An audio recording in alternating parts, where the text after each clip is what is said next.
Show started right now. Welcome to another episode 157 of the Pound for Pound Box Report. I am your host, Michael. Joining me this week, Yale Falk with all the community's digital news, both from Truth and Facts and Boxing, Daniel Carpio of the Inscribers. What's going on, lady and gents? I am your host, Michael. Joining me this week, Yale Falk with all the community's digital news. Somebody has to get on mute right quick. I'm hearing an echo. All gone. Top of the morning to ya. Okay.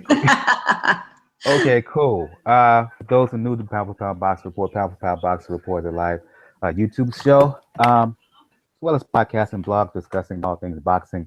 Motto is when boxing is good, we will talk about it. When it's bad, we will talk about it. Bottom line is, if it concerns boxing, we will talk about it. If you want to check out one main place to find all information regarding Pound for Pound Boxing Report, go to the blog page, p4pboxingreport.wordpress.com is the link. If you check the right of the blog page, you'll find links to find all our pages on Facebook, G Tumblr, as well as the YouTube channel, and also links to where to listen to us on SoundCloud, iTunes, Stitcher Radio, Player.fm, and Google Play Music. Let's get the show started tonight. Recapping mainly what went down this past week. I want to start over in England. Chris Eubank Jr. Defeated Renold Quinlan for IBO super middleweight title. I know a lot of people scoffed at the title and the fight itself. For me, the main thing that drew interest to me was the process leading up to the fight and the ongoing fight that the Eubanks are having, essentially with the powers that be, vis-a-vis UK boxing. The result was kind of secondary. I checked out the fight anyway, and it went pretty much as I expected. Eubank dominated from jump. Quinlan, he showed himself to be tough. There may be some questions about Eubank's punching power afterwards because it took him 10 rounds to finally stop him. Afterwards, the Eubanks, Chris Jr. and Sr., was basically calling out the who's who from 160 to 168. DeGale specifically at 168, still talking about a possible fight with Triple G. I'll go to you on this one first, Bo. Your thoughts of the fight, your thoughts of the Eubanks calling out the who's who at 160 and 168.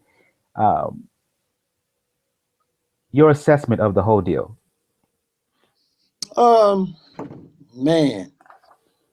Well, put it like this. The fight went as you expected it to go.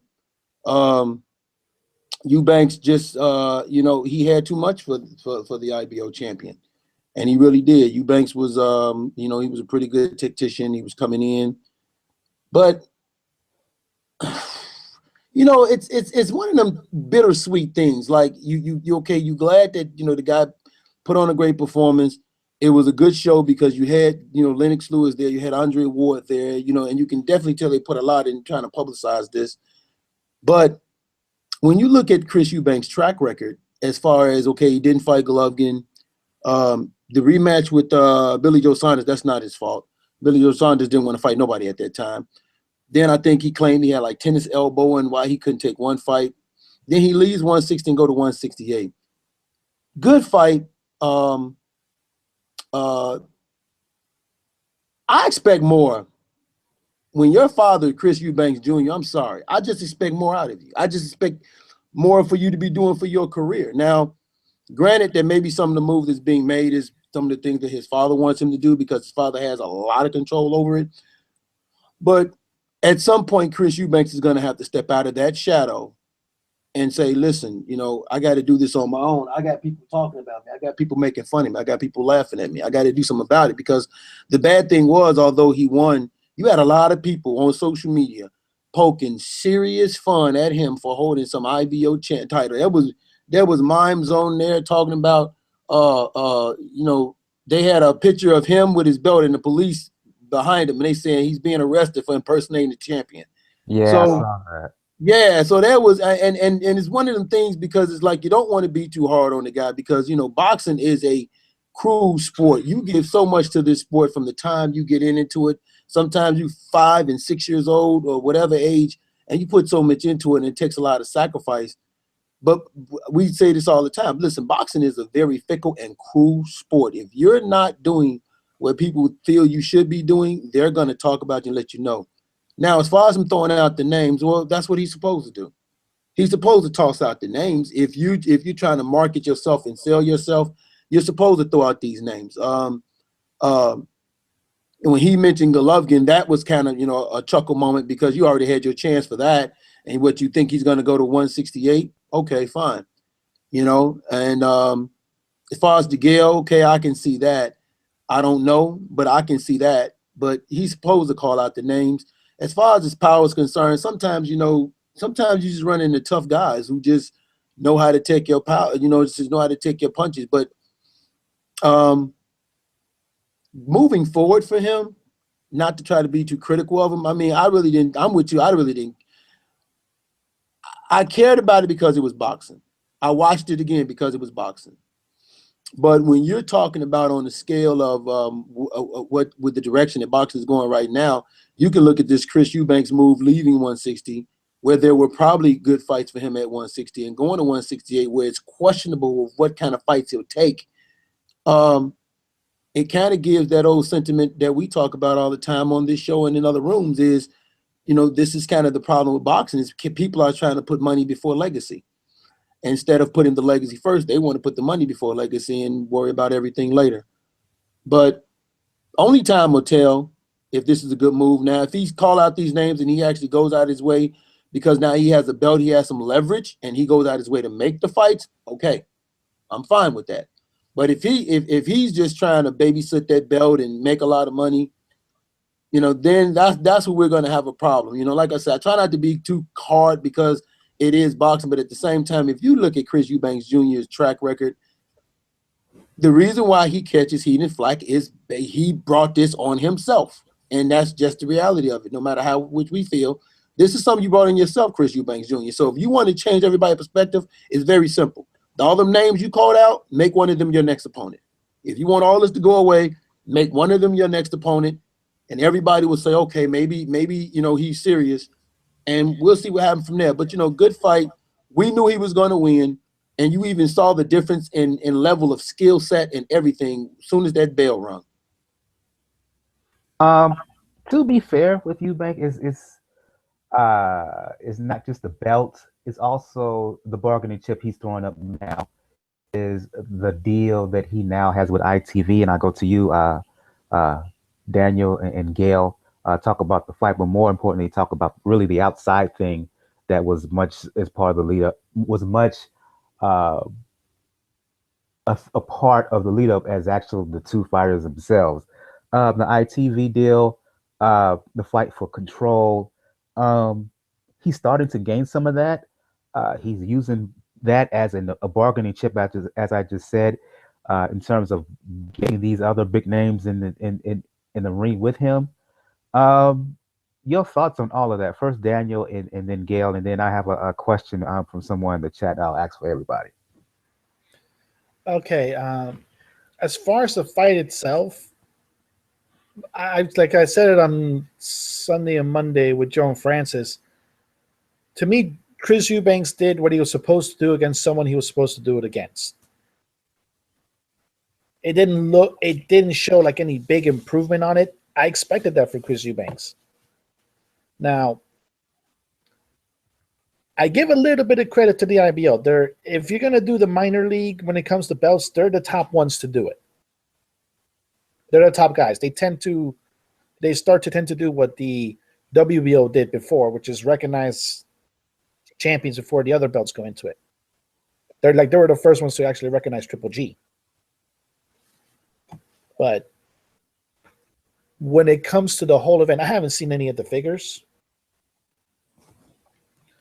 I haven't seen much of the figures as far as like what the actual buys were for this fight with this deal with ITV. But it's not so much a dangerous game. It's a game where you burned a lot of bridges. Like there's a reason why last week Scorsese, when he spoke to Eubanks, he said he's his daddy's son. Because in the eyes of many people, that's what he is. He's just his daddy's son. And knowing that Chris Eubank Sr. has pretty much burned almost every possible bridge you can burn, it doesn't bode well for you when it comes down to it. Like, side TV deal is fine, but when you go out and you call out Billy Joe Saunders, who you could have gotten the fight against, you call out Golovkin, who you could have made the moves to have now be this. We're having a 24/7 now with Triple G and Jacobs. That could have been 24/7 Triple G Eubank. If you would have made the right moves and challenged Danny Jacobs, because you were technically his mandatory too. And then when you're challenging DeGale, the smart move is DeGale. But now you're going to work with somebody that technically even now is a free agent and who may wind up signing with Floyd. And if you want to go ego for ego, then yeah, Floyd Mayweather and Chris Eubank Sr., that's going to be the ego matchup you want to see. Like I said, I understand what they're doing.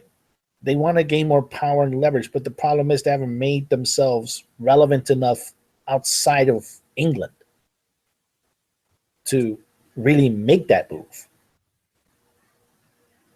So they're kind of stuck in this mode where they're doing their own thing. At the same time, though, the person that actually is holding the money is Eddie Hearn. So if you have to make a really, really big fight with the Saunders or with a Golovkin, you have to go through Eddie Hearn. So nothing really much changed on it. It's just that they gained a little bit more individuality, but it's not enough for you can say, okay, Chris Eubanks Jr., you're actually now a top name in the sport, one of the biggest draws in boxing. We'll see. We'll see if he turns into that. He has the potential to, but we haven't seen it being fulfilled yet. Your thoughts, Gail?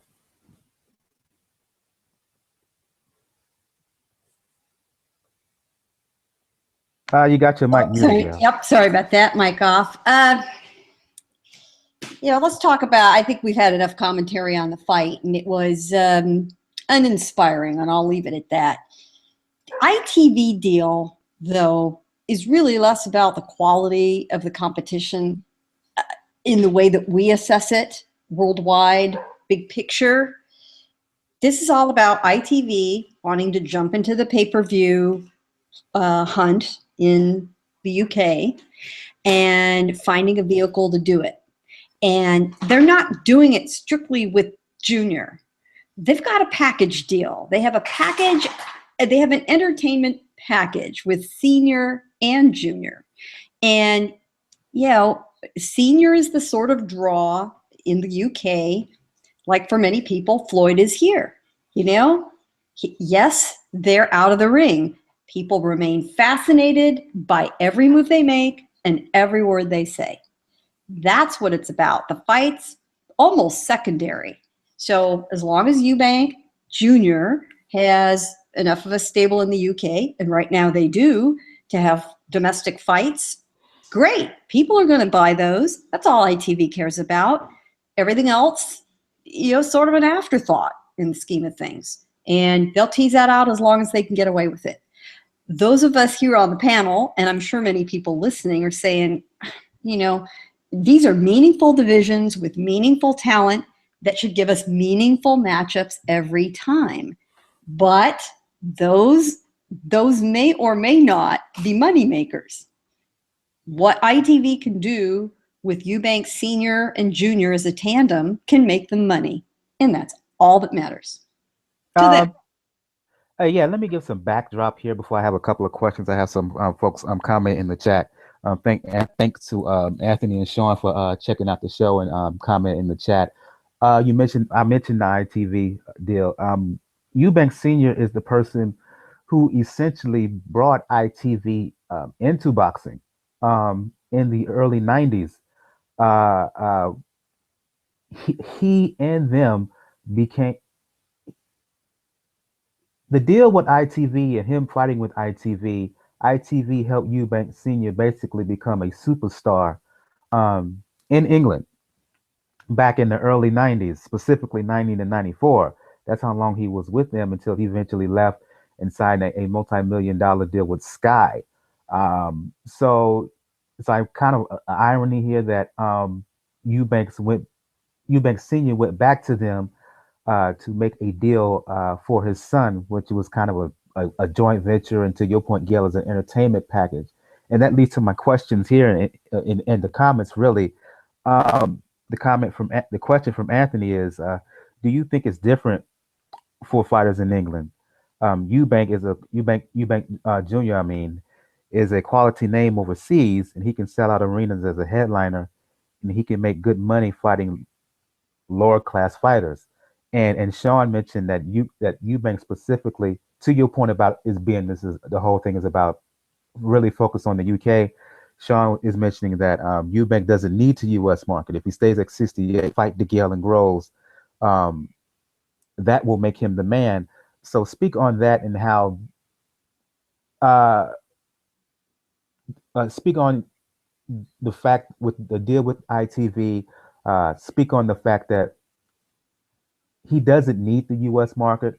He can focus there in the UK, fight big names, make a lot of money, really without any help from anywhere else. I'm going to take the second question first. Sean and I are completely like-minded on that, and I touched on that before the question a little bit. If there's enough talent to keep Eubank Jr. busy in the UK against domestic talent, DeGale, Groves, anybody that's rising up through the ranks and, you know, becomes a gatekeeper, if it turns into that, absolutely, that's that. They don't need any market beyond that. They're not marketing to anybody else beyond that. So the rest of us are useless to them. We're not buying pay-per-view on ITV in the United States, and there's plenty of appetite for it. And know your audience. It's the first rule of marketing. They absolutely know what makes fans happy, and there you go.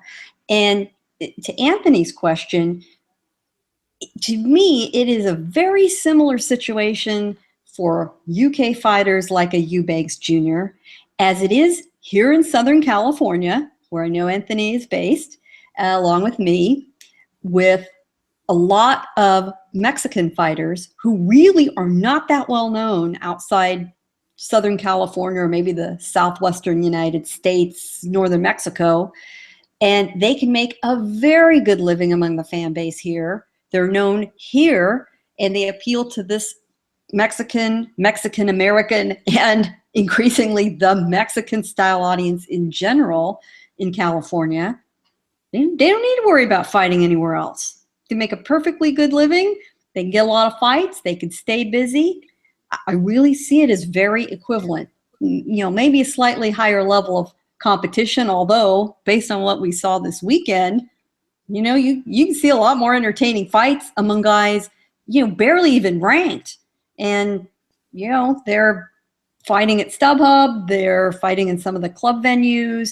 They, you know, are on the undercards at the Forum or Staples or wherever the larger crowds are, Vegas. That's plenty enough for them, and the fans are perfectly happy with that.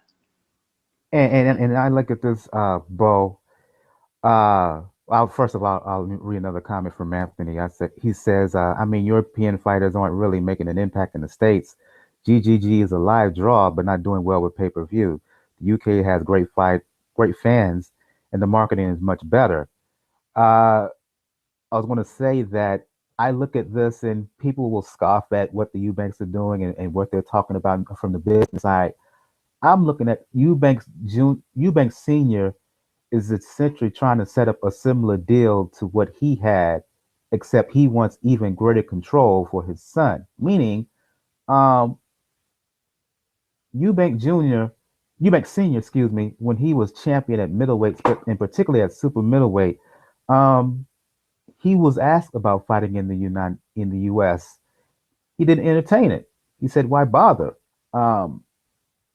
Because he was making money there. He had tremendous popularity there. Same thing with Nigel Benn. I mean, of course, Ben wanted to fight in the United States and whatever, and some of his fights were broadcast in the United States, but he was a UK fighter. Uh, Earlier this week, February 8th, was the 20th anniversary of Nassim Hamed's win over Tom Johnson, really establishing himself as as a real deal. Because there was a lot of people were skeptical of him prior to that bout. Before Hamed came to the United States to fight Kevin Kelly in '97, he was already a superstar. He was already a multimillionaire. He already had the mega $1 million deal with Adidas. Um, HBO deal was basically icing on the cake, but he didn't need it. So I see those situations, Bo and Daniel, and I'm thinking to myself, the Eubanks are trying to set up the same thing. Eubank Senior is trying to set up the same thing for Eubank Jr. And so that's why it may be laughable and whatever. And you can end the arguments about him not fighting anyone and the Golovkin, uh, uh, uh, for lack of a better word, fiasco fight should have happened but didn't. I can understand the criticism of that.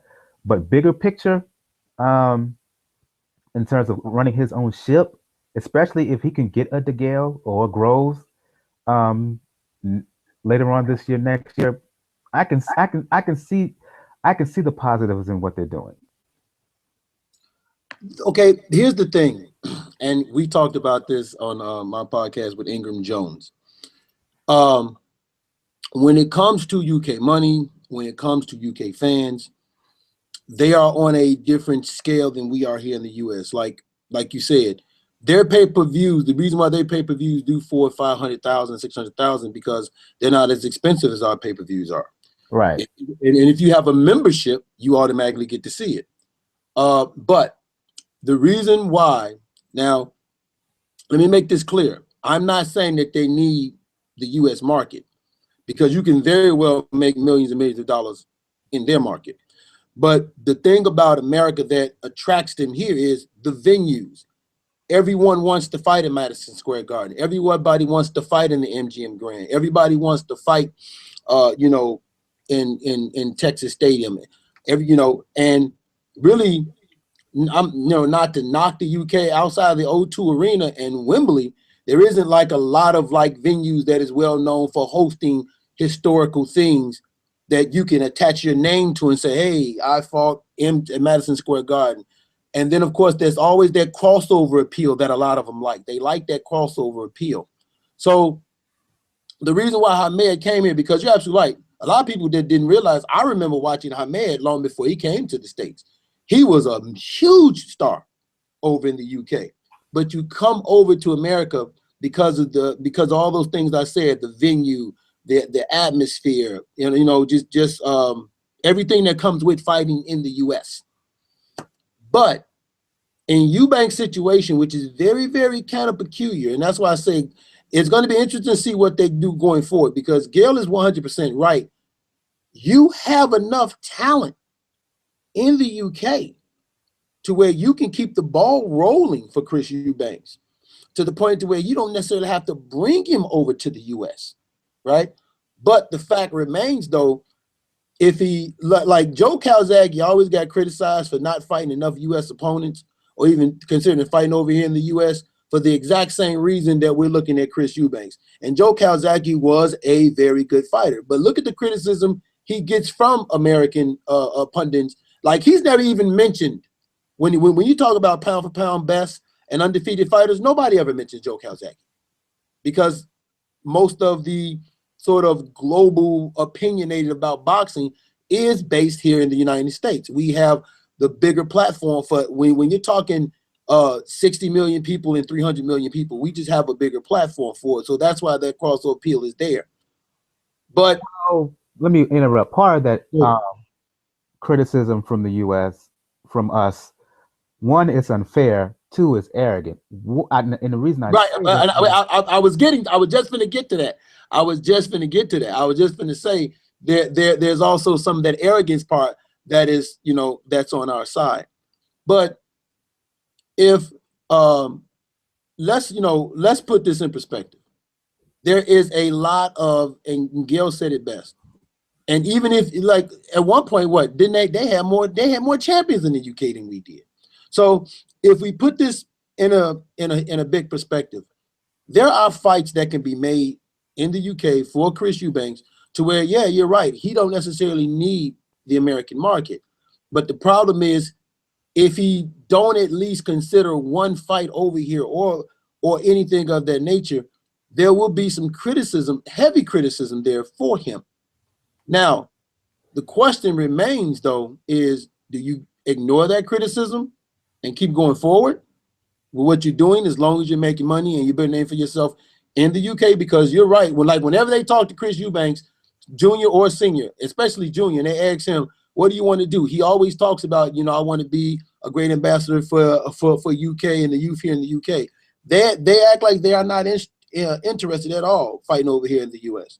So if he can make a market, I have no problem with him if he wants to just make a market, make a name for himself, and build something over there in the UK. I have absolutely no problem with him doing that because that is his career, that is his prerogative. But I'm just saying from a boxing scale for when we have the critics and the pundits, he will be criticized if he doesn't, because we've seen a lot of fighters that this has happened to.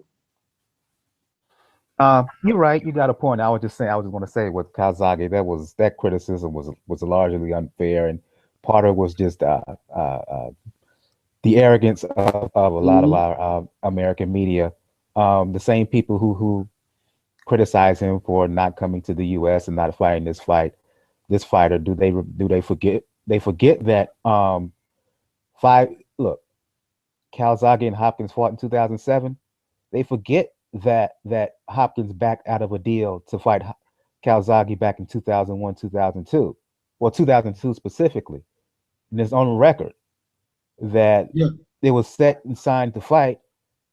There's audio of this on a phone conversation. Calzaghe talked about it in his, I want to say either his autobiography or his memoir, where there is conversations between him and Hopkins, and that they agreed in principle to a fight. And at the last minute, Hopkins was like, nope, I wanted more money. And when he called out Roy Jones, those same American media critics was like, well, who is Calzaghe? He's not a big enough name. So that's what I mean. Yeah, well, that's what I'm saying. Like, we all know for a fact, like if you're in these rooms and you're talking to people and you listen to people, you see that, like what you talk about, the arrogance, you'll see some of the arrogance from some American fans when they talking to some UK fans. Like, they'll always, I saw one statement where somebody made a comment. They said, oh, you guys got more belts than us. Haha, congratulations, you finally caught up. You know what I'm saying? So you see that stuff there. Sometimes it makes for good competition, just good back and forth talking. But it still remains this. The fact that he had, like, what does it say that the fact that he has an ability to make a market in that country like that, what does it say about where boxing is in the UK, where boxing is in Europe, period? You have a lot of fighters like Povetkin. He's never fought here in the US, but he does well in his country. Jürgen Brähmer, he's never fought in the US, but he does well in his country. I can't pronounce the name. The Japanese guy, Noe, he never fought in the U.S., but he does great in his country because, like Gail said, you got to know your audience. So if you can make a market there, and what you do is you build your name there, make a market there. Then when a big name over here wants to fight, then you can make a mega fight, come over here, make a mega fight in the U.S. because you've made a name for yourself in your country. Now you can fight a name fighter over here in America, and we see what happens and go from there. And that's kind of the path that I think that hopefully that they're trying to take. Final word on this, Daniel, before we move on to other fights. Okay, could you repeat both questions? I'll just combine Sean and Andrew's comments, last questions into one. Essentially, the comments were that based on the ITV deal and based on the popularity of boxing in England, Eubank Jr. can essentially fight big names there, make a lot of money where he doesn't necessarily need to come to the US. And Sean was like, and Sean's point is that when he comes to the U.S., and Sean was basically making the same point that he could build a base there, make a lot of money where he really doesn't need to come to the U.S. to fight a big names. And going forward, commenting forward, the other question is, let's just say Eubank wants to come to the U.S. outside of Triple G and Canelo. What big opportunity is there for Eubank here in the U.S., particularly with the lack of depth at middleweight and super middleweight vis-a-vis when it comes to best fighters? There's no other big names really right now. That's a very, very tricky question because economically, you are right. Economically, like Anthony Sean, they're right in the fact that you don't have to come here to make a big fight, to build up an audience. But then we have to look into the fact that we're dealing with the Eubanks family here. And like I said, Chris Eubanks Jr. has done a pretty good job of almost burning every single bridge he's had. Almost. Like I said, look, he hasn't burned the ITV bridge yet. But he might. And that's the whole point. Like, you can't really build your home base if you legitimately piss off everybody in your home base. Well, to be fair, I've heard interviews with Eubank over the last couple of days and whatnot. To be fair, he says, like for instance, with the Canelo fight, he says that they were swindled out of that because of some last minute stuff that they had no control of. So I just want to put that out there just for the record. Oh, no, you mean the Triple G fight? Well, that's what I mean, the Triple G fight. Okay, the Triple G fight, yeah. The swindling probably was Chris Eubanks Jr. not getting his way. But that's my thing about it. You're technically right in that in the UK, boxing is very popular right now. And you can technically make a fight if he chooses to stay at super middleweight. Then yes, you have the Gale. But that depends on whether or not he signs with Floyd. Because then if he signs with Floyd, he'll jump here. You can do Groves, but that means dealing with Eddie Hearn, who you're currently burning a bridge with right now. And then, like, you have other little ones. You can do one with Callum Smith, but then again, Callum Smith, that means once again dealing with Eddie Hearn. You can do it with Bremer and go to Germany in that.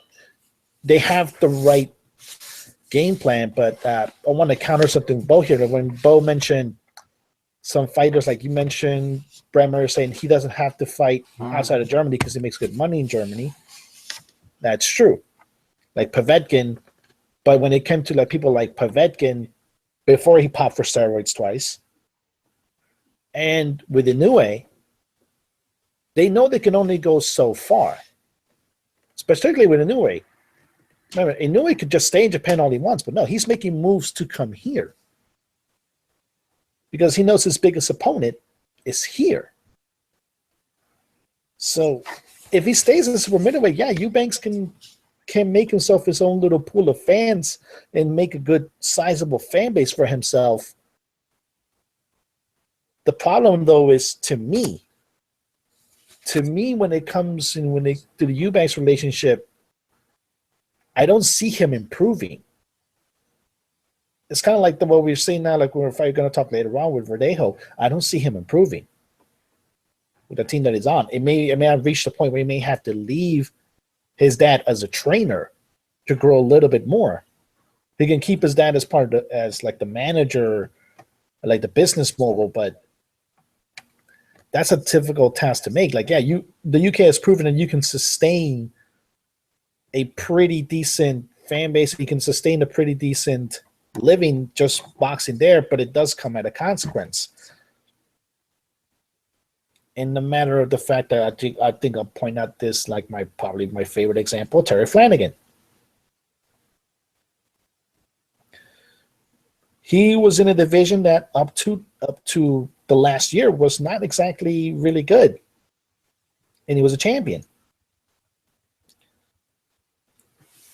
And he's getting criticized.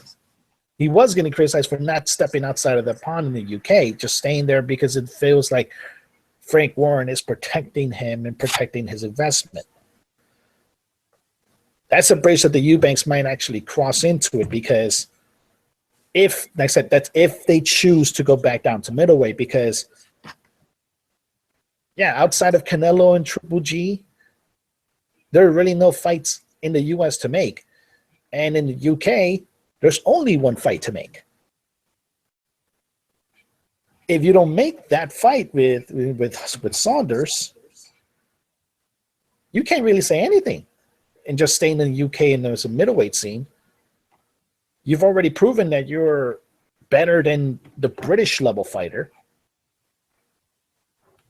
So you technically have no choice but to expand beyond the UK. That's if he goes back down to middleweight. If he stays a super middleweight, then he has a little bit more room to play with, and he can definitely grow his base. He definitely can grow in popularity. Like I said, I actually got into a Twitter battle with a Eubanks fan on Saturday, but didn't like the fact that I pointed out that Eubanks didn't look impressive, like at least compared to what everybody's supposed to look like. Like I said, it's going to be tough to gauge. I have to see how the numbers do in the ITV deal. I have to see how that is shaped. And when it comes to the ITV numbers, the percentages, and like I said, I respect what they're trying to do as far as trying to gain more leverage, but for some reason, Chris Eubanks Sr. to me feels like a man who's gonna, if he doesn't get his own way, he's gonna burn a bridge. And he may burn enough bridges where staying in the UK may not be an option. And it isn't because he outgrew the UK, it's because he pretty much pissed off everybody that you could do business with in the UK. Let's move on and talk about some more fights, particularly the main fight on this undercard. Look, you see some fighters and they're not really that successful. They talk a good game about essentially how they're going to do better and how they're going to resurrect their career, and you're going to see a new fighter and whatnot, only to see them and it's like, nah, this is not happening. Not only is it not happening, you really need to think about shutting it down and calling it a day. To me, David Price is one of those examples on the undercard of Eubank Quinlan. Got TKO'd in 7. And I'll go to you on this one, Gail. It's not the fact that he lost. It's not the chin issues. And I see EJ Boxer join us, and I'll go to him right quick. But I'll go to you on this fight first, Gail. It's the fact that he didn't give himself a chance, any kind of a chance, by showing up in the ring, by weighing in, at 275 pounds. Am I being too strong here by saying, if you're going to come up in the fight in that poor shape, you shouldn't be fighting at all? No, I agree. I mean, that is a complete embarrassment. That's somebody who decides that the paycheck is worth more than their obligation to deliver decent entertainment and a decent competition to the fans who paid very hard-earned money to see you, not completely, but in part. And you also decide that your paycheck's worth more than your own damn pride. For goodness sakes, man. I mean, maybe you don't care about the people who paid out their money to sit there and watch you. You can disrespect them, that's fine. Don't disrespect yourself. It was an embarrassment. I'll go to you, EJ. Talk quickly about the Hammers TKO win over Price. And we basically just finished up a lengthy conversation about Eubank Jr., particularly from focusing on the business perspective, what the Eubanks are trying to do in terms of controlling their own thing, the ITV deal, what it means for them vis-a-vis UK boxing, and any possible effects on fighting here in the United States. So talk about Hammer's win over Price, and also talk about what the Eubanks are trying to do from a business side vis-a-vis the powers that be that control boxing in England. I'm gonna drop a bomb on you, Dad. I'm gonna drop a bomb on the whole lot of you out here, boy. Al Heyman's in business with the Eubanks, and the PVC will be coming to England via ITV. That is exclusive news. No one knows yet. It will be coming out soon. I know the inside. I got the inside scoop. So basically, Eubank will be going against the best of the PVC. So you can start put names, James DeGale, Jack, and all them. But maybe Jack's going up. So that's what's going on. So they've got ITV are going to be bringing over the big USS names. They don't need to go nowhere. Everyone knows the UK is the place to be. So that will be happening in Eubank's next fight. The pay-per-view done very, very well. I bought it myself. I was actually there in the venue. The crowd went crazy. Eubank performed excellent first time at a weight, stopped the guy who's never been stopped before. He's ranked in every sanctioning body with the IBO. It was a mega event. There was a lot of celebrities. I'm not sure. Obviously, you guys have a lot of celebrities with your football, but we have a lot of soccer celebrities. There was Paul Ince, he's formerly from Man United. There was Jermaine Defoe, formerly a Spurs Spurs. player. Yeah. Also, we had Jimmy Floyd Hasselbank. Was it Jimmy Floyd? I can't remember. He was there as well. Chelsea. Basically, there was loads of celebrities in the place. Absolutely filled with celebrities. It was a huge event. The Eubanks have got it locked. They are a player in this game, along with Sky. If anything, the way they're going on, they can fight anyone. It will sell out. It's just an event. It's turned into a massive event. But the thing is, with the Eubanks, they want to fight the best of it. Golovkin's in talks with them. Eubank Senior called out Golovkin. A fact that he also in talks with James DeGale. And like I said to you, the PVC with Al Heyman, ITV, all wrapping in together. The news has not been broke yet, but it'll be broke soon. Follow-up question: Was this deal happening prior to Schaefer's deal with with Ringstar? No, it's not. No, that's not. Well, you know what? To be fair, Hay has been. Maybe. But I know that the fact that Al Heyman's involved that. For a fact, I don't know about Hay, but Hay's very close with the Eubanks because he believes in, he was on Dave's channel the other day as well, so he believes in market himself as well. So obviously, he's got a fight with Tony Bellew on Sky, so I think his attention's on there. But with the Eubanks right now, they'll be coming about in April. Like I said, the money and everything is fine. The UK fans love them. And if anything, he opened himself to a new market. And a lot of people have a lot of positive things to say about the event, and like I said to you, man, it's just up and away from here. If they don't, I was criticizing, thinking if they don't fight a better opponent in the next fight, maybe I'll not go. But the way they brought Andre Ward over, and you have Lennox Lewis, you see what I'm saying? It's hard to deny this event, man. But you know what I mean? People were cramming, right? I was there the whole week, yeah. Well, the 2 days I went there for the press, I went there for the press conference and the weigh-in, and the people couldn't get enough of it, man. Couldn't enough to talk to Andre Ward. Andre Ward said, boy, you might even just like leave Oakland just to stay over. I interviewed him as well, but he got so much love, man. He was like, right, boy, couldn't believe. And he's leaving Oakland. He's not leaving Oakland. He ain't leaving no Oakland. I don't know. UK. Oh, hey, London's hot, You know what I mean, Mike? You get a lot of love in there, You get a lot of love from over here. You know what I mean? We don't see pound number one coming over here. You know what I'm saying? And yeah, I mean that's it. So we could talk about price. Yeah, what Girl said. Girl hit the nail on the head. Absolutely. The way I looked at it. But the thing is with price, yeah. In that event, because Joseph Rebecca was supposed to fight and he was ill. I actually talked to him on Instagram. And he actually ate something after the way and he couldn't perform. I was looking forward to that fight with Kid Gadlahan, and I was expecting that to be the fight of the night. But the Price fight, surprise! That had people off their seats, man. And you know what? I understand about why he maybe he took it short notice or the money. But you know what? I'd see him again. I know Gail's got a soft spot for what's his name again? Chris. What's his name again? No, not Algieri, man. The other Chris. Oh, Chris Areola. Yeah. I do. I admit that. Yeah. David Price might be our Areola, man. I'm serious, man. You can't. That fight was wicked, man. He knocked the guy down, and everyone's thinking, he's gassed, and then he ends up getting put down. When he got beat up, And listen, the crowd was going crazy. We enjoyed. We clapped to Hammer, and we want to see him again. Also, they were saying if the Eubanks, if Quinlan was to beat Eubank, they would have still promoted Quinlan. They would have had other fights. But so ITV are saying that it's not really the record, it's about the performances to bring people back. They're not on this thing, you need to have undefeated record. They're more on the entertainment value of how did the fighter perform? Was it a good fight? Did the people enjoy themselves?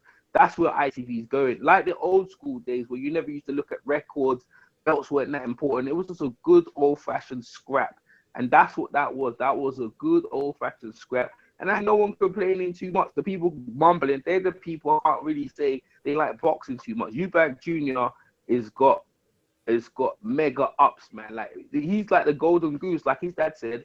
He's the golden goose. He draws money. Celebrities want to be around him, and it's just good for boxing. We have an emerging young star in the UK, and Eddie Hearn and Frank Warren can't do nothing about it. Frank Warren actually made a scathing video, just smashing it, but the things he was saying was just like, what are you talking about? He was saying Eubank Jr. has no power, but the last 3 opponents he stopped, right? And furthermore, he moved up to a new weight. It's like he was just saying all these things about Eubank, but then if you look on Big Joe Saunders, he has no power either. I mean, what are you talking? I mean, he did drop Andy Lee, right? But he didn't finish him, so it's just backwards and forward. Eddie Hearn hasn't said a word. He has no standing given how Billy Joe Saunders performed in his last fight. So yeah. Absolutely. And then Eddie Hearn hasn't said a word because he's too busy with Joshua and Klitschko. So they know the Eubanks. They were trying to hold. Everyone knows the Eubanks was on Frank Warren's card, and the numbers done well. When he was on Eddie Hearn's card, when Joshua was there, the numbers done well. And now he stands alone, and he's a player in boxing. So that's my take on the whole thing. Like I said to you, I'll just drop the news. So the PBC PBC will come into ITV to join up. Al Heyman will bring the fighters over. So I'm looking for some big mega names in Eubank's next fight. I mean, they're coming out April, and they want big names. They want them now. And I think we're gonna get them because ITV has the money to back him, and they are backing Eubank Jr. To bring the big names over. So overall, is a winning night for the UK. Absolutely. Okay, let's forget David Price. I don't care what you say, EJ. If he came in real shape, he would have stopped that dude. That's just my opinion. If he would come in out of shape like that, put it this way. David Price should have knocked him out. No. That guy beat David Price last time he got knocked out. That guy beat the guy who knocked out David Price in his last fight. That guy was decent, man. That guy was tucking up. That guy, was this is the thing. When people see someone 6'9", right, and reach and even me at weight, that's always this fat guy is going against. But what you don't see when you look up close is the guy is very defensively skilled. He tucks up very tight and he turns punches. And even when he got knocked down, he was smiling. And David tried to knock him out, and he extended himself. That's my point. Yeah? But he couldn't be someone like that. Why the thing is, even the trainer doesn't know what's going on. The trainer goes, why don't you use your reach? I mean, what do you mean, why don't you use your reach? You should be teaching him in the gym how he should use his reach. I mean, look, there's so many mistakes in the corner that there's no way if they had a rematch. I'd love to see the rematch. I don't think Price will beat him, though, man. I don't think Price will beat him, Michael. You need to stop looking at the belly of Tor Hammer. The guy's. I'm not looking at the belly. I'm not looking at the belly. I'm not looking at the belly of Hammer. I'm looking at Price and his mental state. He goes through trainer after trainer. They say he'll do this. They'll give him this advice. They give him that advice, and Price just basically goes about his own way. He's hard-headed. Tyson beat that guy. Tyson Fury beat that guy by using his left. Listen, David's not a fighter, right? He doesn't do what he needs to do. What he should do. Yeah, but you know what? That was a good fight, man. That was a good fight. And regardless of all that other stuff, that was a great fight. If he continues to be that hard-headed, he might as well quit the game. That's my point. Nah. He don't quit the fight. He's too entertaining. He gets knocked out like Gale likes Ariola. He's the UK Price. Either he knocks you out or you knock him out. Well, Ariola should quit too. No, man. You're too hard, man. You'd be too hard, man, right now. Like, Price is entertaining. the crowd, we listen, we enjoyed that fight. And that fight was a good old-fashioned scrap, and the best man won. And maybe they fight again, or maybe they don't. Price is just one. He's never going to be that dude. So if you're going to look at him to be the next future heavyweight champion, boy, maybe if he gets a lucky punch. But other than that, just enjoy the guy, and he's entertaining. When he gets knocked down and beats down, it was hilarious. Me, I was in the crowd. I'm in the third row as well, because what I did, I was in the ninth row, and I kind of maneuvered myself into the third row because there's empty seats. And I was just watching this, and I was like, the crowd were going crazy, man. Sometimes you have to, rather than be a critic, to sit there and enjoy the event. And that's what that was. That was a fun fight, man. And you know what I mean? Like, you got the StubHub. Maybe they're gonna take over the Olympia in London, because that venue is barely used for boxing, and you have the O2 with Joshua. So maybe Eubank is gonna have that venue all the time, and that'd be good. So it was a fun night of boxing. Well, no criticism. We will agree to disagree as far as David Price. I want to open up to the exclusive news, the breaking news that EJ talked about with the Sky and Al Heyman. Bo, Daniel, your thoughts on that quickly? ITV. You're right. ITV, and PBC. I remember some a while back about hearing a rumor about this last year when Heyman was talking. They mentioned something about Heyman talking about doing something in boxing in the UK, and this was a while back. It was just a rumor. I want to say it was like around about September or something like that. And I remember them mentioning something like that back then. I just can't remember when. But I'm not surprised by this, and I'm going to tell you why. Because Al Heyman has always been looking to figure out a way to expand boxing, to reach out to a broader audience. And now I will agree with EJ on this, and we've always said this. When you're talking about fans, when you're talking about positive feedback, when you're talking about being treated, the UK is the place to be. Every fighter who comes back from, even trainers, whenever I talk to them, they all say the same thing. They love it there, the atmosphere there, the way they get treated there, they love it there. So I'm not surprised about this. And then I've said it before, this is the way to try to introduce fighters in the UK that American fighters don't know anything about. Try to introduce those fighters to an American market. That way it becomes bigger. Anthony Yarde, Linus Udufio, AJ Carter, Marcus the Great, Chantel Cameron, all these, there's a lot of them. We just saw Josh Taylor on television. So is it a good deal? Is it a good deal? Only time will tell. But I like the idea because, again, it's going to open things up to a broader spectrum of fighters being introduced in both markets. And then maybe, just maybe, like you said, okay, if Eubanks can get, one of the Durrell brothers to go over there and fight, guess what? That is a very good fight, and it really is. So, time will tell. The idea is there. The idea is definitely a good idea. I'm not going to lie, because of the market. That's just the hottest market right now. When you're talking about fans, when you're talking about treatment, when you're talking about positive feedback, that is just the most common sense, basic thing to do. That's where the positive market is. It's kind of like no different than when not Al Heyman, but when Bob Arum took on Manny Pacquiao, and he tried making fights over in Macau for Manny Pacquiao. Because he kind of felt, hey, this is where the market is. So we'll see. I know we're supposed to be moving on, but I gotta say this. I just gotta say this.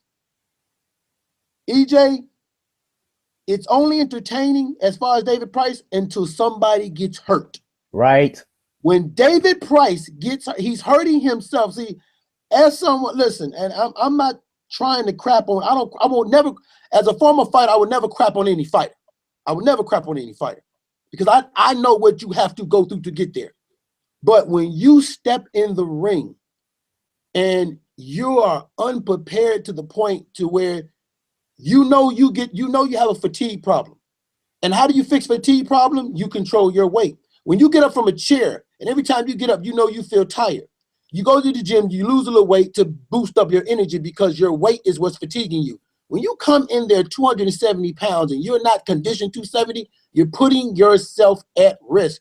Boxing is not a game that you go into and you say to yourself, oh, I'll figure it out. No, if you are unprepared, you're not ready, and you get in there, you can get hurt. And it's not so much him getting hurt from the punches. He's hurting his body with this going up and down or not controlling his weight and being disciplined. So I get what you're saying. Effect. Well, I get what you're saying. My issue is David Price once upon a time was the dude that people was looking at to be a player. And for some odd reason, he's not. As entertaining as the fight as that was, and I get you, but if David Price, it just appears to me that, hey, if he's not going to listen, if he's not going to do something to improve himself and work on his conditioning, then he needs to get out before he gets hurt. It's the Riddick Bowe effect. The Riddick Bowe effect. Let me tell you something. He was in shape when he fought Tony Thompson, bro. Tony Thompson was training in the dressing room. It ain't nothing to do with that, bro. Like Tony Thompson was how many years ago though? We're talking right now. David, I'm telling you, I'm trying to make a point. Whether he's in shape or he ain't out of shape, he ain't got it. He's just gonna be an insane fight like Arreola. That's what my point is. Y'all putting too much stock in the dude, and he don't believe in himself. Man, I'm telling you, man, like that's nobody's putting stock in him. Yeah, he let me tell you something, yeah. He was winning the fight. He won every round. He wasn't like he overadjusted. When he knocked the guy down, right? He was blowing steam. He put so much energy, right, into trying to knock the guy out. If he didn't try to knock the guy out of that point, right, he was running out of steam. That's why he went for it. He ran out of steam. Why? Because he ran out of steam because David Price always had a stamina issue. You run out of steam because you're not smart. You're not using your head. Chris Arreola is the same thing. Chris Arreola is another guy I say. This dude never prepares himself to come to a fight right. That's why he should be out of boxing too. But listen, this is the thing, right? This is the thing. The way he punches and the way he don't go rounds anyway. Like I can tell you that when's the last time he's gone 10 rounds? He never been 10 rounds in his career. Everyone in front of him, he blows out, man. So I'm trying to say to you, bro, he's been blowing guys out since when? And then what I'm trying to say to you, a lot of times he comes in and he had everything in his advantage. He's the height. He got the reach, right? He was in condition against Tony Thompson, and he still lost. And then in this fight here, a guy with a belly bigger than his. The guy was bigger than his. That guy was all that guy did is tuck up. David was trying to knock him out. If David, I'm not talking about, but see, I'm not talking about it, Tony. I'm talking about coming forward right now. David Price should not have been in that ring at no 275, not ready. He just shouldn't have been. Let me tell you something. If he wasn't trying to knock the guy out, yeah, he could have won the fight easily on points. He don't fight like that. He was trying to knock the guy out. Therefore, it didn't work. And again, that's a mental thing. If you are the bigger man. Emmanuel Stewart tells Lennox Lewis and every big man, fight a big man's fight. Fight like a big man. That's what he should have been doing. He just don't have it. I agree with the corner. I agree with the corner because the corner was information was not good. I agree with all that, yeah. But what I'm saying to you is that he could have made it a boring fight. He could have smashed and grabbed and done what Klitschko and stunk the place out. But that's why I'm trying to say to you, he's like Arreola. He tried to entertain the fans and try to take the dude out, bro. The problem is EJ. Yeah, but the problem is you're comparing him to Arreola, and Arreola is not all that either. But okay, after a while, that's why I'm comparing him. After a while, that's not fun. That's not fun anymore. After a while, it's fun for the fans. You need to come sit front row where I was and tell me you didn't enjoy that shit. That shit was joke. That shit was hilarious, bro. Hey, listen. It is what it is. Let me tell you something, bro. And the problem in the difference between let me finish, EJ. In the difference between Price and Arreola can take a decent punch. Price can't. And every time Price gets clocked in the chin real hard, he goes down. He goes down hard. So I don't care how exciting, quote unquote, he is. One, he doesn't give himself the best possible chance to win because he doesn't have any discipline, physical or mental. That's man. One. Two, you know at some point when he fights someone halfway decent, he's gonna get hit. And when he gets hit hard, he goes down. To me, that's not fun anymore.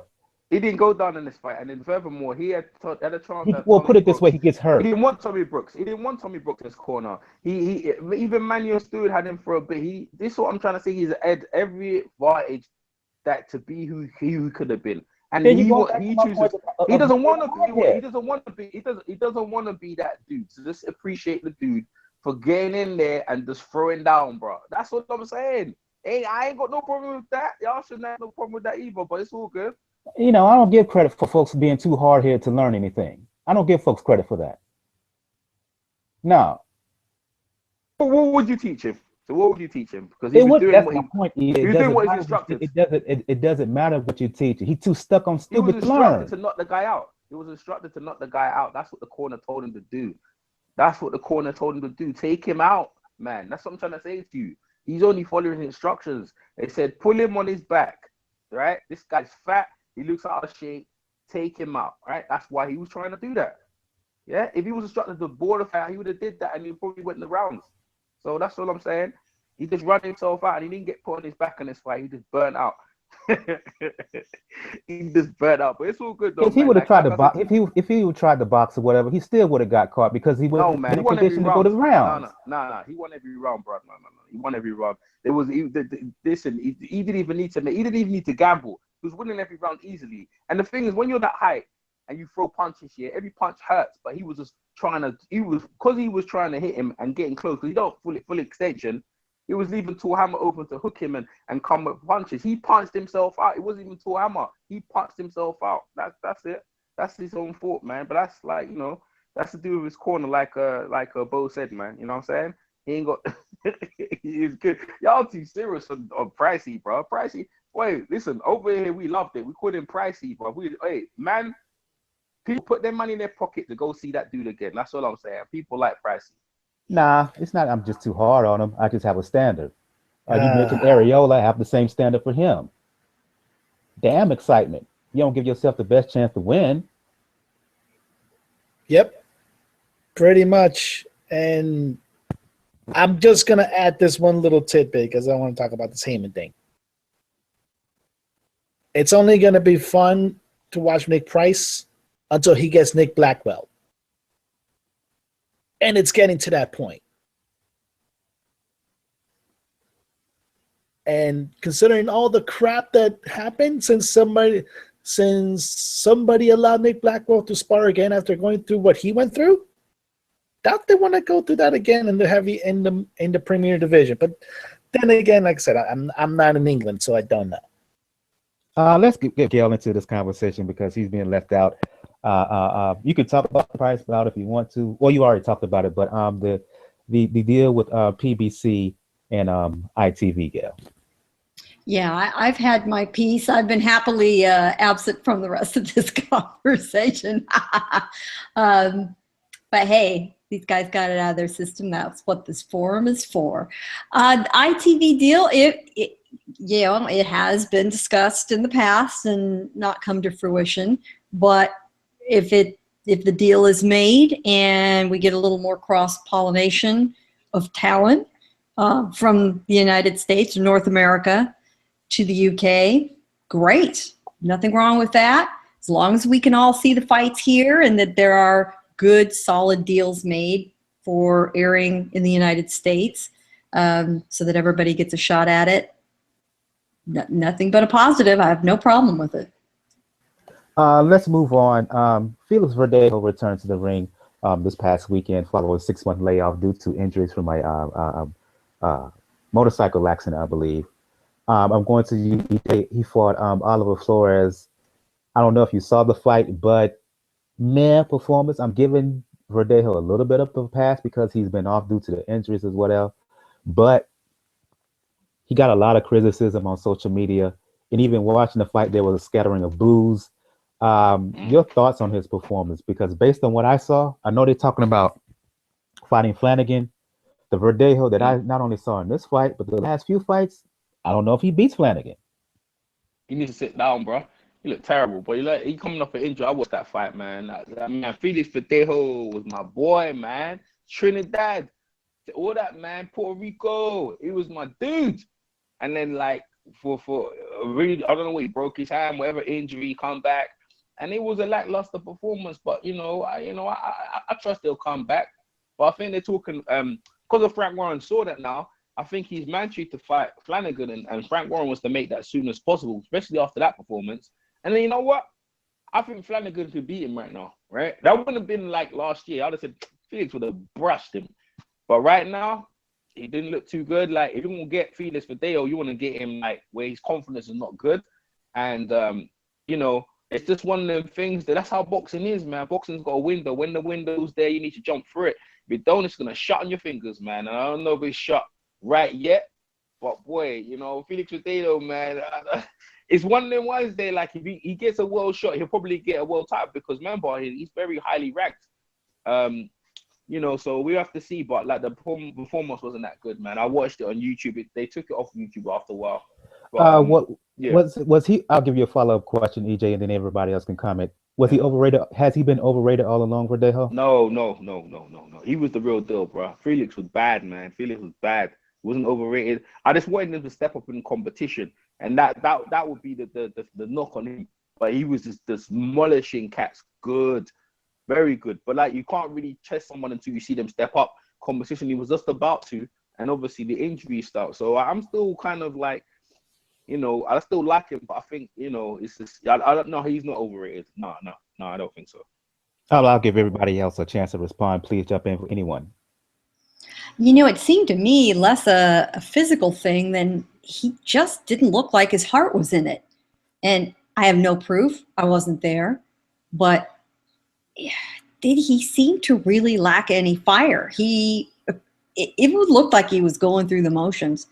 EJ, I agree with you. I don't think that this was overhyped as far as his talent.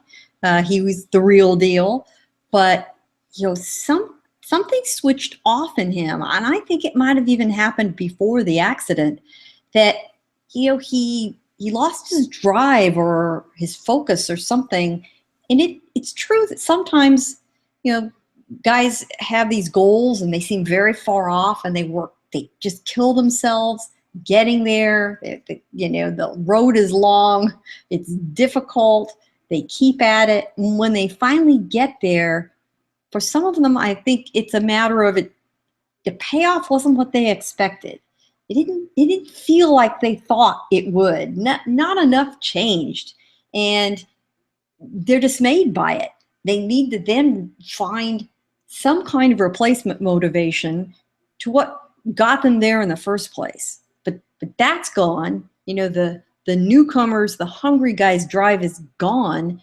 What do you replace that with? And if you can't find it, if you can't reset your goals, you're going to run into trouble and just sort of fade away. You know, actually, that's probably the best case scenario. The worst case scenario is somebody hungrier than you who can stay hungry, right? Keeps at it, gets to you, takes you out. So I hope he can regain his focus. I think the tools are still there, but he's got to get something right upstairs, not in his skills. Yep. Yeah. I finally got a little bit to see that fight. I kind of avoided it because I knew what was going to happen. Verdejo, it's been pretty much the way we've seen him. Like, he's fighting like people like nicknamed the hairdresser nowadays. Now, I give him a mulligan for this one because he's coming back from a pretty nasty motorcycle accident. But this has been a pattern for years now. And now, I don't know if it's Top Rank not really knowing what to do at the Mikey Garcia, because I think one of their plans was to ultimately get Verdejo and Garcia to fight each other like in their own Mexico versus Puerto Rico type of deal. But once Mikey didn't have anything left. And that kind of hurts Verdejo in a sense, because now he's getting stuck now in Puerto Rico. And they only bring him in on days where it's big Puerto Rican days, like Puerto Rican Day Parade. You're only bringing him there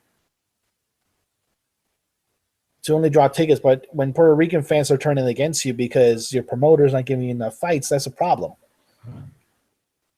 And to me, this might be a situation also where, like I said with Eubanks, Eubanks may reach a point.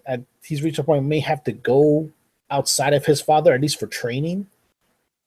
Verdejo may have to go outside of his current trainers to probably improve, try to get that fire back. And in Verdejo's case, really, you may have to get out of Puerto Rico. We know you love the island. We know you love the gym, but you can always go to a place like Orlando.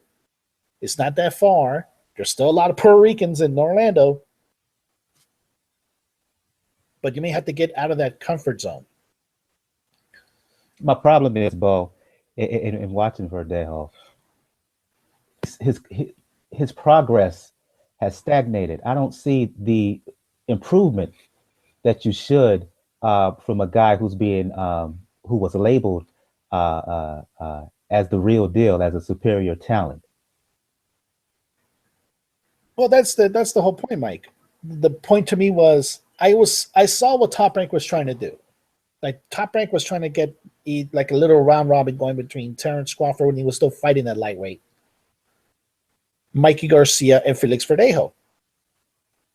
And they would have preferred it just be Mikey Garcia and Felix Verdejo, but Terrence Crawford made himself known. The problem now is, though, I think he's gotten probably a little bit too comfortable, knowing that, especially now with Jose Pedraza no longer being a champion, there's no champion now from Puerto Rico. And he got comfortable knowing that he's the best thing. He was the thing. He's the guy that people looked at to take Tito's throne. But if you don't show progress, like you mentioned, Mike, if you don't show progress, if you don't show a killer instinct, those people that were labeling you the next Tito will turn on you really, really quick, and it's getting there.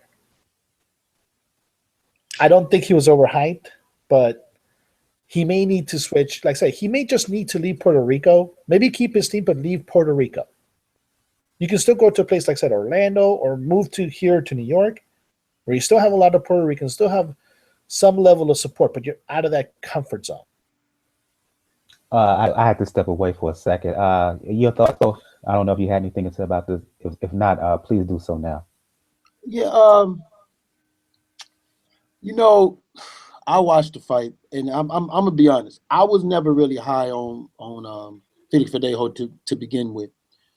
He was, in my opinion, he was being pushed by Top Rank because when was the last time they had a Puerto Rican star since Miguel Cotto for them to push like this?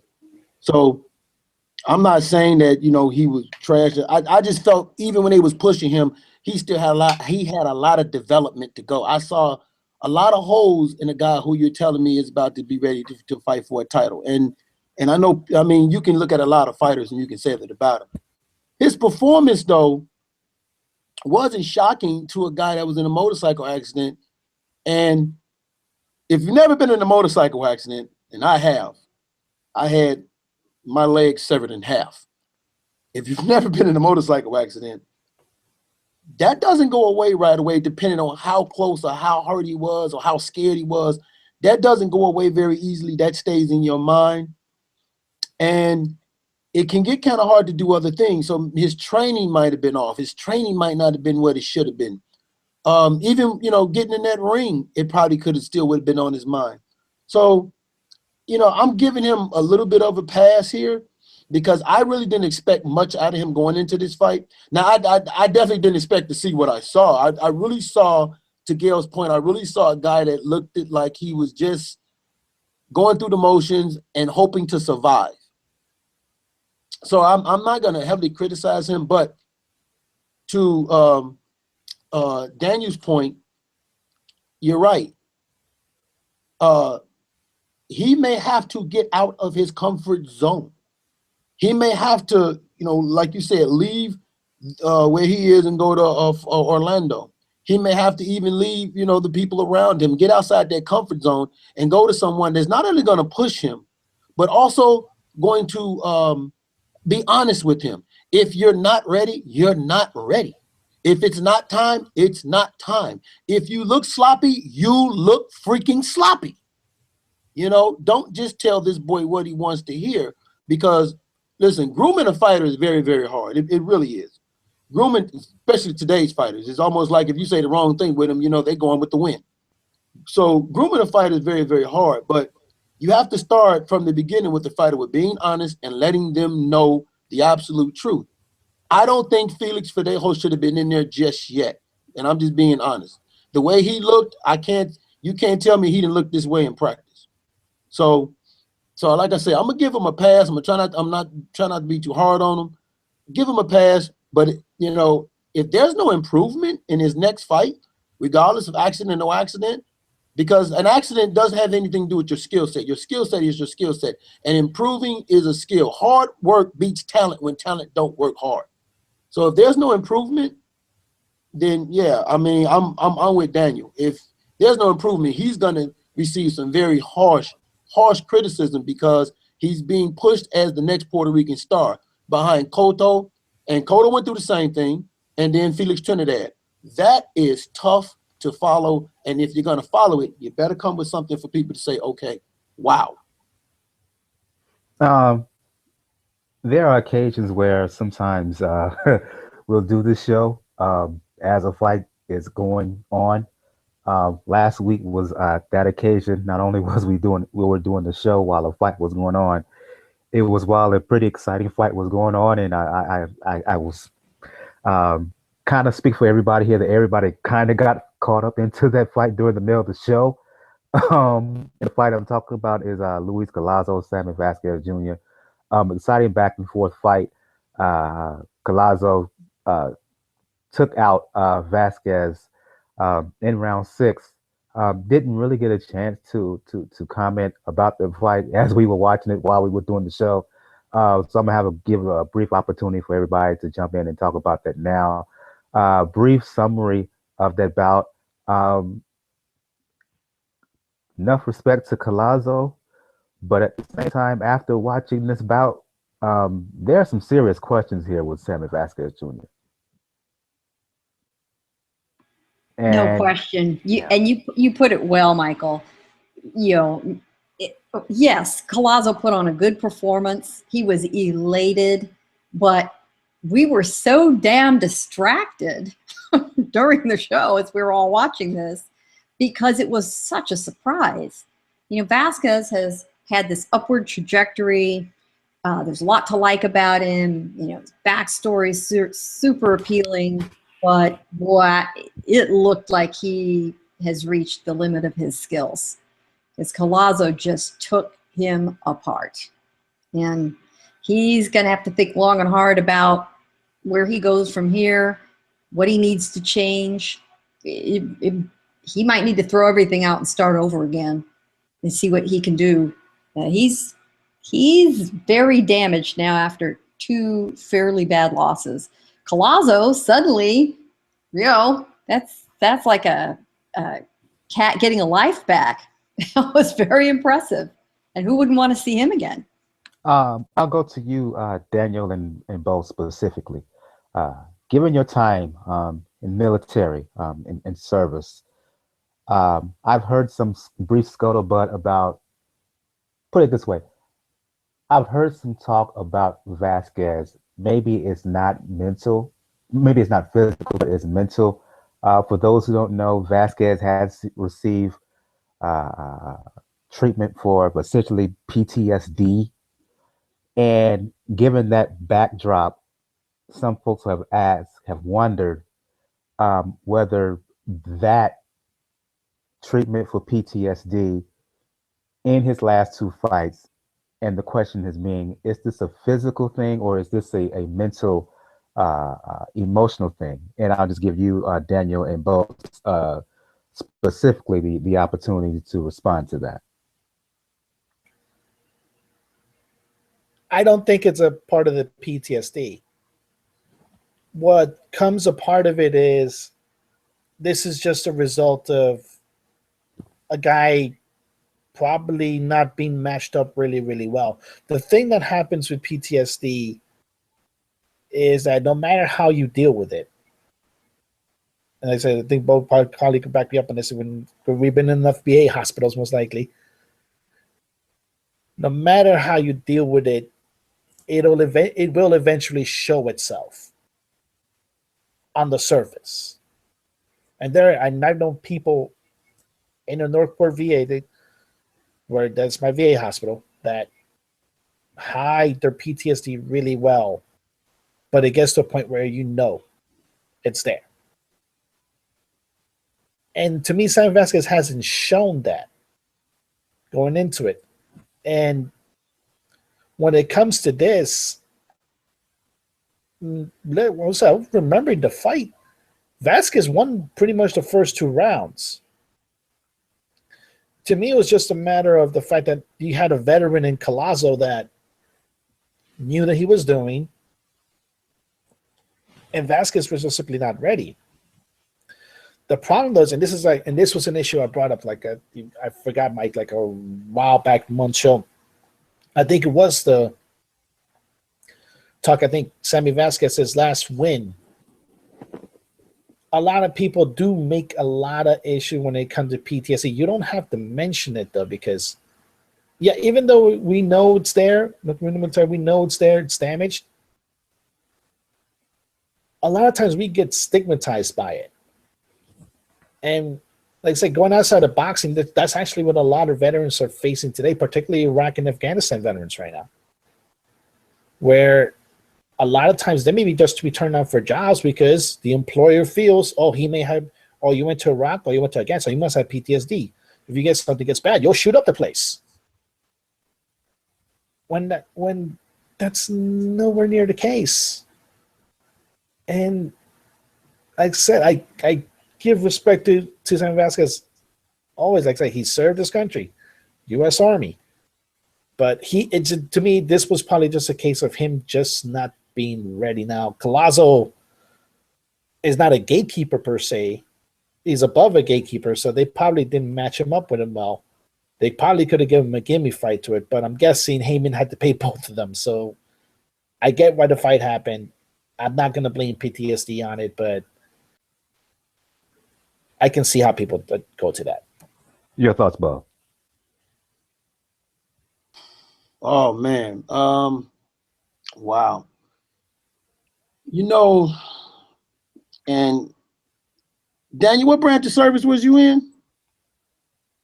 Same as you, man. U.S. Navy. Oh, okay, all right, cool. Because I was about to clown you, but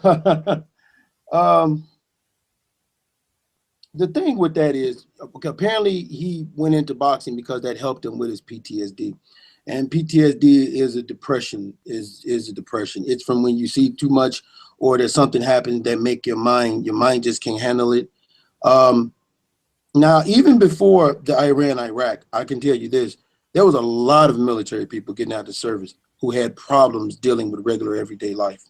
That was long before Afghanistan. I remember coming out and wasn't sure if I could reunite myself with society. So to hear this and to hear people, say, well, did post-traumatic stress, did the medicine play a part of it? No, not really. What we were looking at is a person that his talent level never got a chance to grow to the point to where he was tossed in with the people that he was tossed in with. He was tossed in there with an Olympic gold medalist in Felix Diaz. He was not ready for that. That was poor management. Okay, and when you toss a guy in that is that young, I'm not going to say green, but that young, and you toss him in with someone like that, that's his same age. Sammy Vasquez doesn't know the difference between a Felix Diaz, who is like, been in the Olympics. He don't know the difference between someone like that and himself. He just figures, hey, we're kind of the same age. We're both doing boxing, okay? And he gets beat that bad. That's gonna hit him. That's gonna hit him pretty hard. I mean, that's just like if you go to the gym and you've only been boxing for a month and you go in there with guys who've been in amateur fighting for a year, and you go in there and you get beat up on them really, really bad. They beat up on you really, really bad. That's gonna mess with you. And that's what we saw. And then instead of regrooming it again and let him get his confidence back, they throw him in there with another guy who is just as desperate as himself in Collazo, because if Collazo would have lost, that would have been it for Collazo. And they threw him in there with that guy. And again, he hit that proverbial brick wall for his talent skill set. So although some people can probably make a case about the PTSD, which no, it wasn't, because up until the point that he lost, he was never having a problem with this. The problem was he got in the ring with two guys and his skill set hit a brick wall because it never got a chance to go to the masteration process that every other fighter goes through. There were levels, and he didn't continue to go through the enough levels that he needed to get to where he was against the opponents that he was in that ring with. And that's what we saw with Sammy Vasquez. In my opinion, did it ruin? My biggest concern is, did it ruin him? You know, did it ruin him? And only time will tell, because when you get beat like this back to back, like he just got kind of beat up by Felix Diaz. He got knocked out, viciously knocked out by Collazo. So has this ruined him? Only time will tell. But I will say this will play an even bigger part on his mental state of mind now. So if we think PTSD was a problem with the drugs, wait till you have to look in the mirror and you have to be faced with this. Yep. That parts of it, when it comes down to it, that's why it bothered me. But when people brought up the PTSD with Vasquez, I'm like, maybe that he's just not ready yet. Like, some prospect, I didn't have him nowhere near the top 10 as far as welterweights. As far as prospects, guys in the military, we tend to get into boxing a little bit late. There is a program in the Navy that does let you box in beforehand. Probably the best example of that is Steve Cunningham. But the issue that comes down to it is like Bo just mentioned, that he just was not ready. He's just not ready because, military training programs and doing the prospect fighting and that aspect, when you're that late into it, unless you really have a lot of power, a la Deontay Wilder, it's going to show against somebody like Felix Diaz, who has a great background in amateur boxing.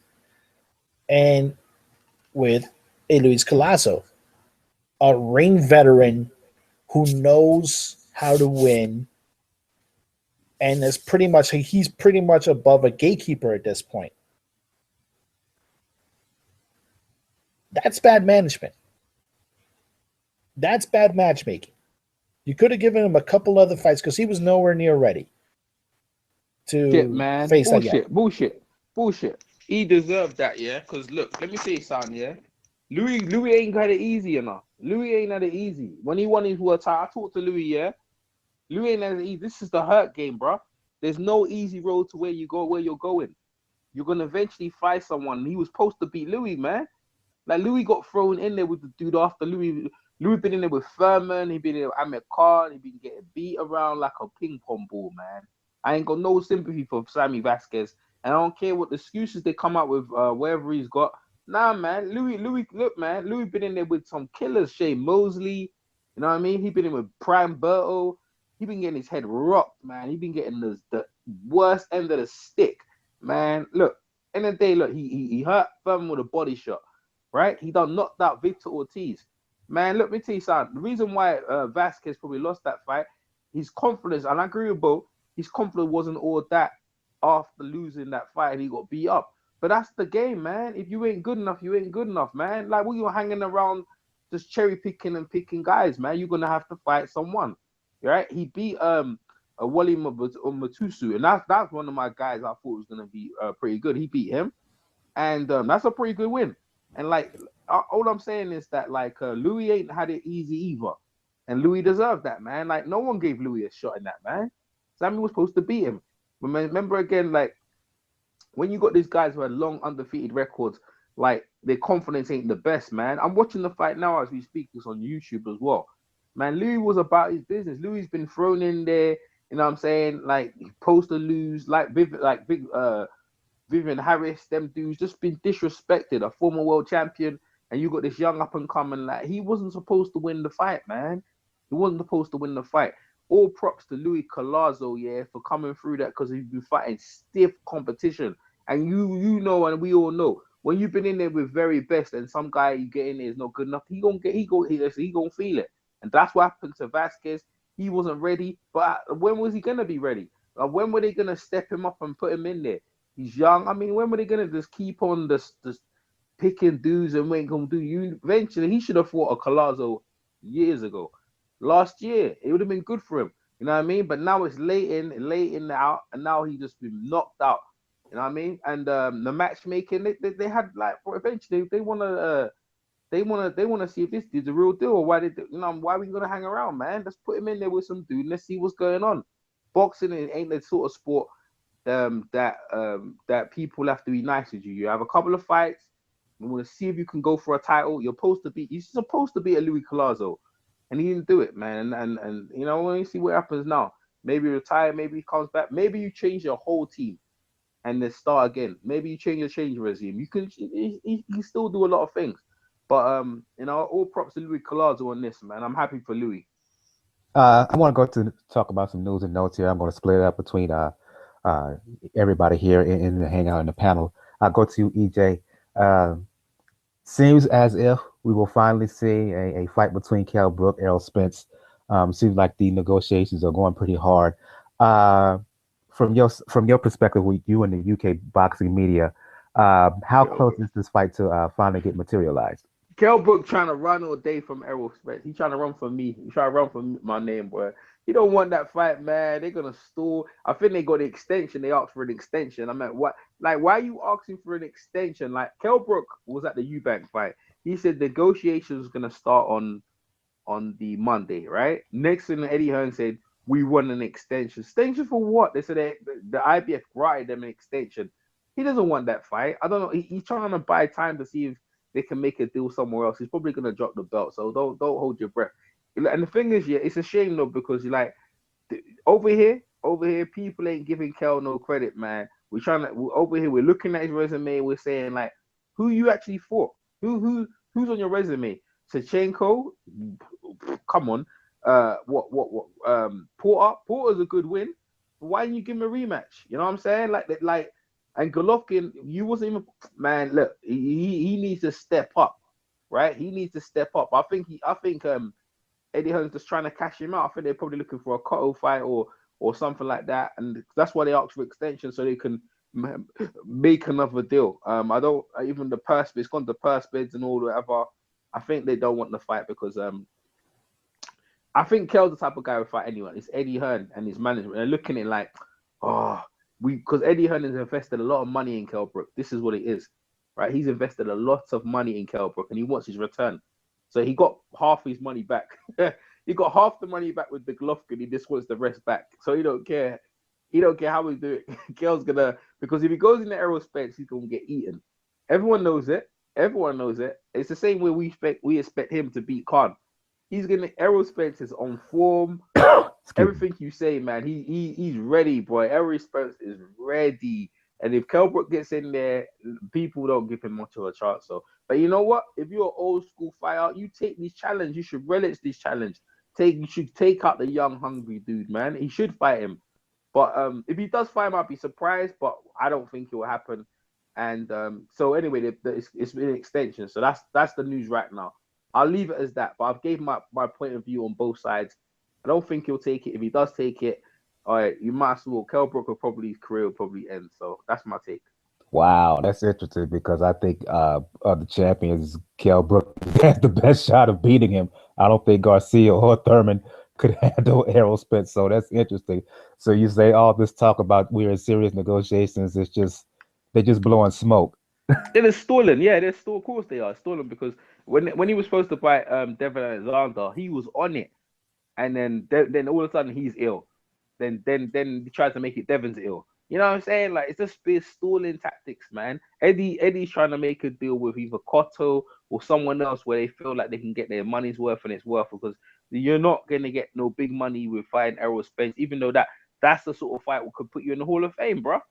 That's what this is about, man. Money will come and go. Man should be looking for fights to solidify your career, man. An Errol Spence fight, even though Errol Spence is like he's done a bit, he beat a couple of former champions, yeah.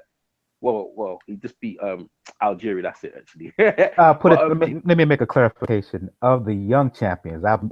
People will say, "What about Pacquiao?" I don't see that fight ever happening, Spence and Pacquiao. So I just say the other welterweights not named Pacquiao. I think that Kell Brook is the only one with the chance of beating him. Proceed, EJ.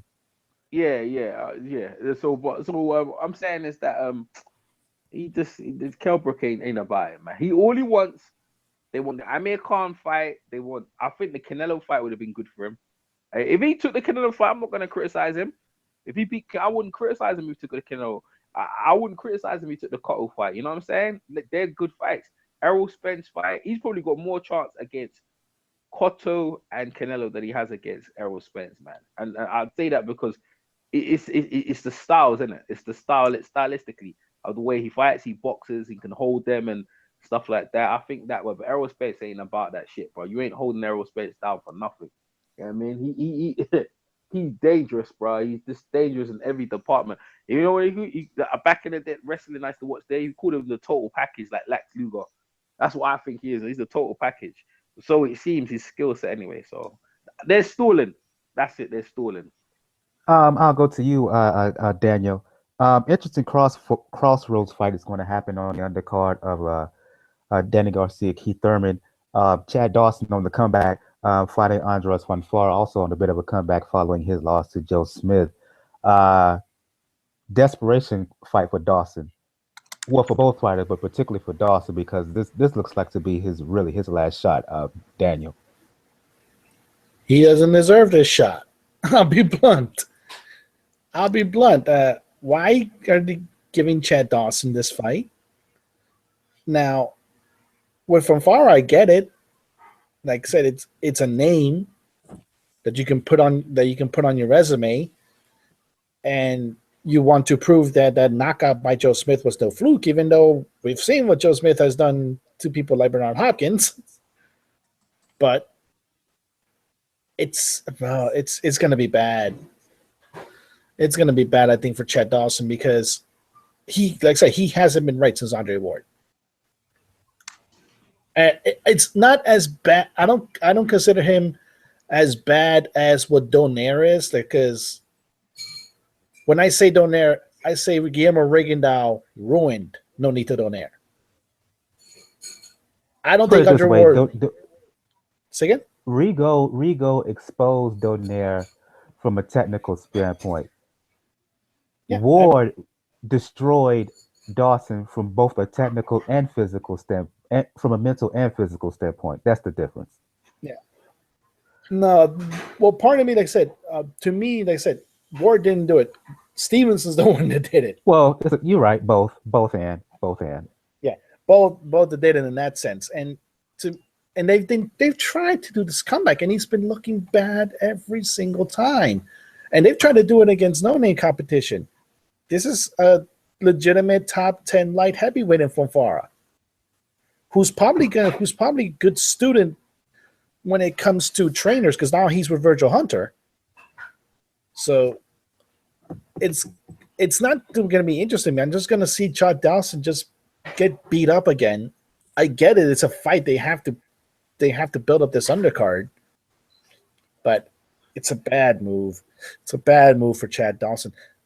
Like I said, I understand you wanted to stay in the game, understand you want to stay in the fight, but you're not the same guy you were when you were the one that was beating Bernard Hopkins. You're not.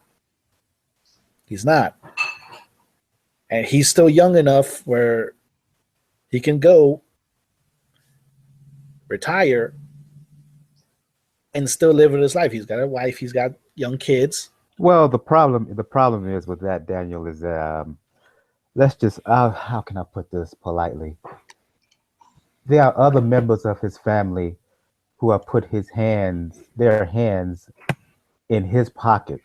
So he kind of needs to fight because of that situation. He needs the money.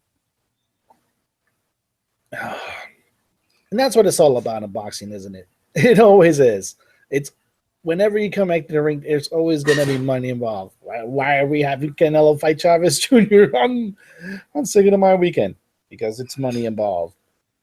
And that is true, yeah. I've heard some horror stories when it comes to Dawson's family. The extended family, not his direct family. Right. His extended family.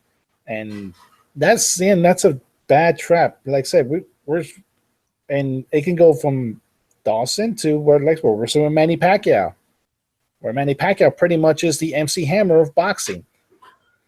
Oh my God! Yeah, he's kind of right there. He is, yeah. And now you're trying to find ways to pay him $20 million in venues where it's no longer going to be here because you burned the market here with the Floyd fight, and now you're going to other guys' backyards to do it. I get it though, but as far as Dawson, yeah, like no, he like EJ says, sit down, sit down. I go to you, Gail and Bo. At our year-end show back in December, recapping 2016, one of the predictions I made was that there's going to be a huge rise in women's boxing, and don't be surprised if you will see a woman boxer either be the co-main event or the main event of a card on HBO or Showtime, and that fighter will probably be Claressa Shields. Well, news broke couple days ago, Tuesday, that kind of my little premonition back in December 2016 is going to happen. As Claressa Shields, she's going to headline a card on Showbox. I'm not going to forgot the Hungarian woman's name. Well, I didn't forget it. I just don't want to pronounce the name because I know I butcher it. But the point is still some history, Gail and Bo, being made here by Claressa Shields in a huge boost, significant fight for women's boxing. It really is. The fighter that she is going up against is Sylvia Sunset Shabados, who's 15-8, who's a former world title challenger, so she's a worthy opponent. Women's records are sometimes a little more lopsided than the guys. It's a 6-round fight. It's a main event. And to me, what is also significant, in addition to the fact that she is the main event, it's taking place practically in her hometown in the new MGM Grand Detroit Event Center, which won't be too far for her hometown folks in Flint, Michigan to hopefully make it over there. And it's part of the Showbox, Showtime Showbox, the New Generation series. I've seen a lot of great people come up through there. It's such a smart move on every possible level. It's great for Showtime to get on board, provide this kind of milestone on their program. I mean, Showtime, as we've talked about here on this program, is killing it. And this is just one more forward-thinking move that they've made. They're smart to get on board with her. It's scheduled for March 10th. And I don't know what the rest of the card's going to be like. If they're smart, they really should put on other regional fighters as well and do exactly the same kind of thing and build up this fan base that they've done in Alabama for Deontay Wilder, as they've done in Omaha for Terrence Crawford. And if they're going to follow the same game plan, perfect. I love everything about it. And let me also say, in addition, that if they're also smart, they will use some of the proceeds to go to the ongoing, and I emphasize that, ongoing Flint water crisis, because I don't care what they say, it's still a crisis there. The water's still not exactly safe. That's just my own personal note. Bo, proceed. Yeah, we spoke to Andre Durrell about that ongoing thing, and that might be one of the reasons why they're making this fight there, because he said that the WBC and PBC was going to try to, stage some events in Detroit to help out there. So that might be part of it. If I get a chance to talk to him, I'll ask him.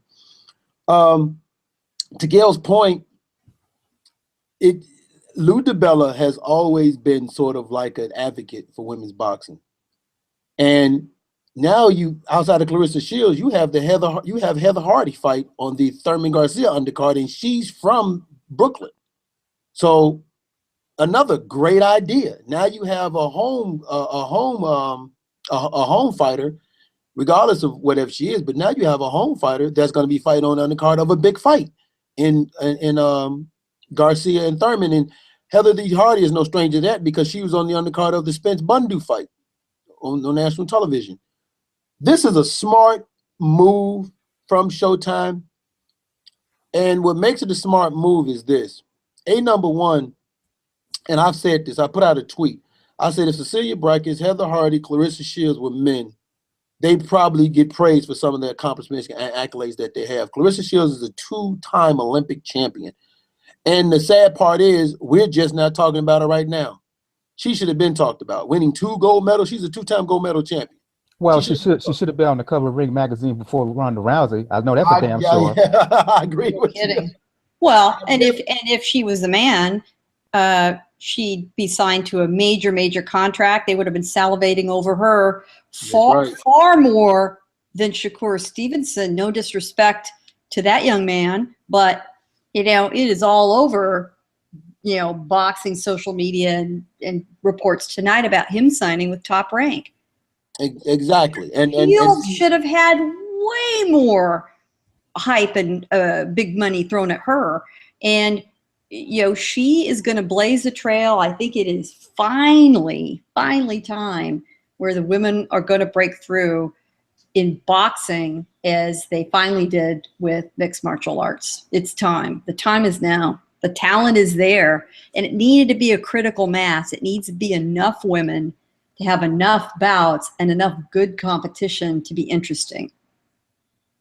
Go ahead, Bo.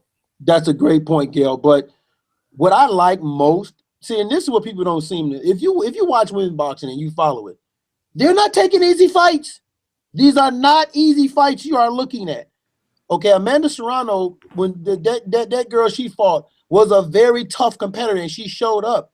Okay, so these are not easy fights. Claressa Shields in her first fight took on a nemesis from her amateur days. That's right. Francine gave her all she could handle. Francine she won the first round. No question about it. Gave her all she could handle, and now Claressa Shields is fighting someone that's a former champion. So, you got to give the credit is due for what they're trying to do with women boxing. I applaud it because, again, if you've ever fought in the amateurs or you go to amateur fights, you see females they're fighting, and they go through just as much rigorous training as men. But here's the difference between men and women. The women have to prove themselves more because they're women, and that's not right. They should get if they are good and they are deserving of it, they should get the same praise and the same coverage. EJ, there are a lot of channels on the YTBC. There are a lot of boxing broadcasts by dudes.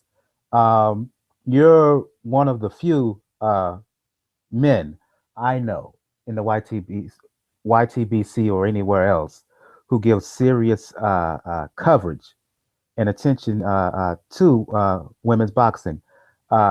Your reaction to this news with Claressa Shields being the main event of this Showbox card?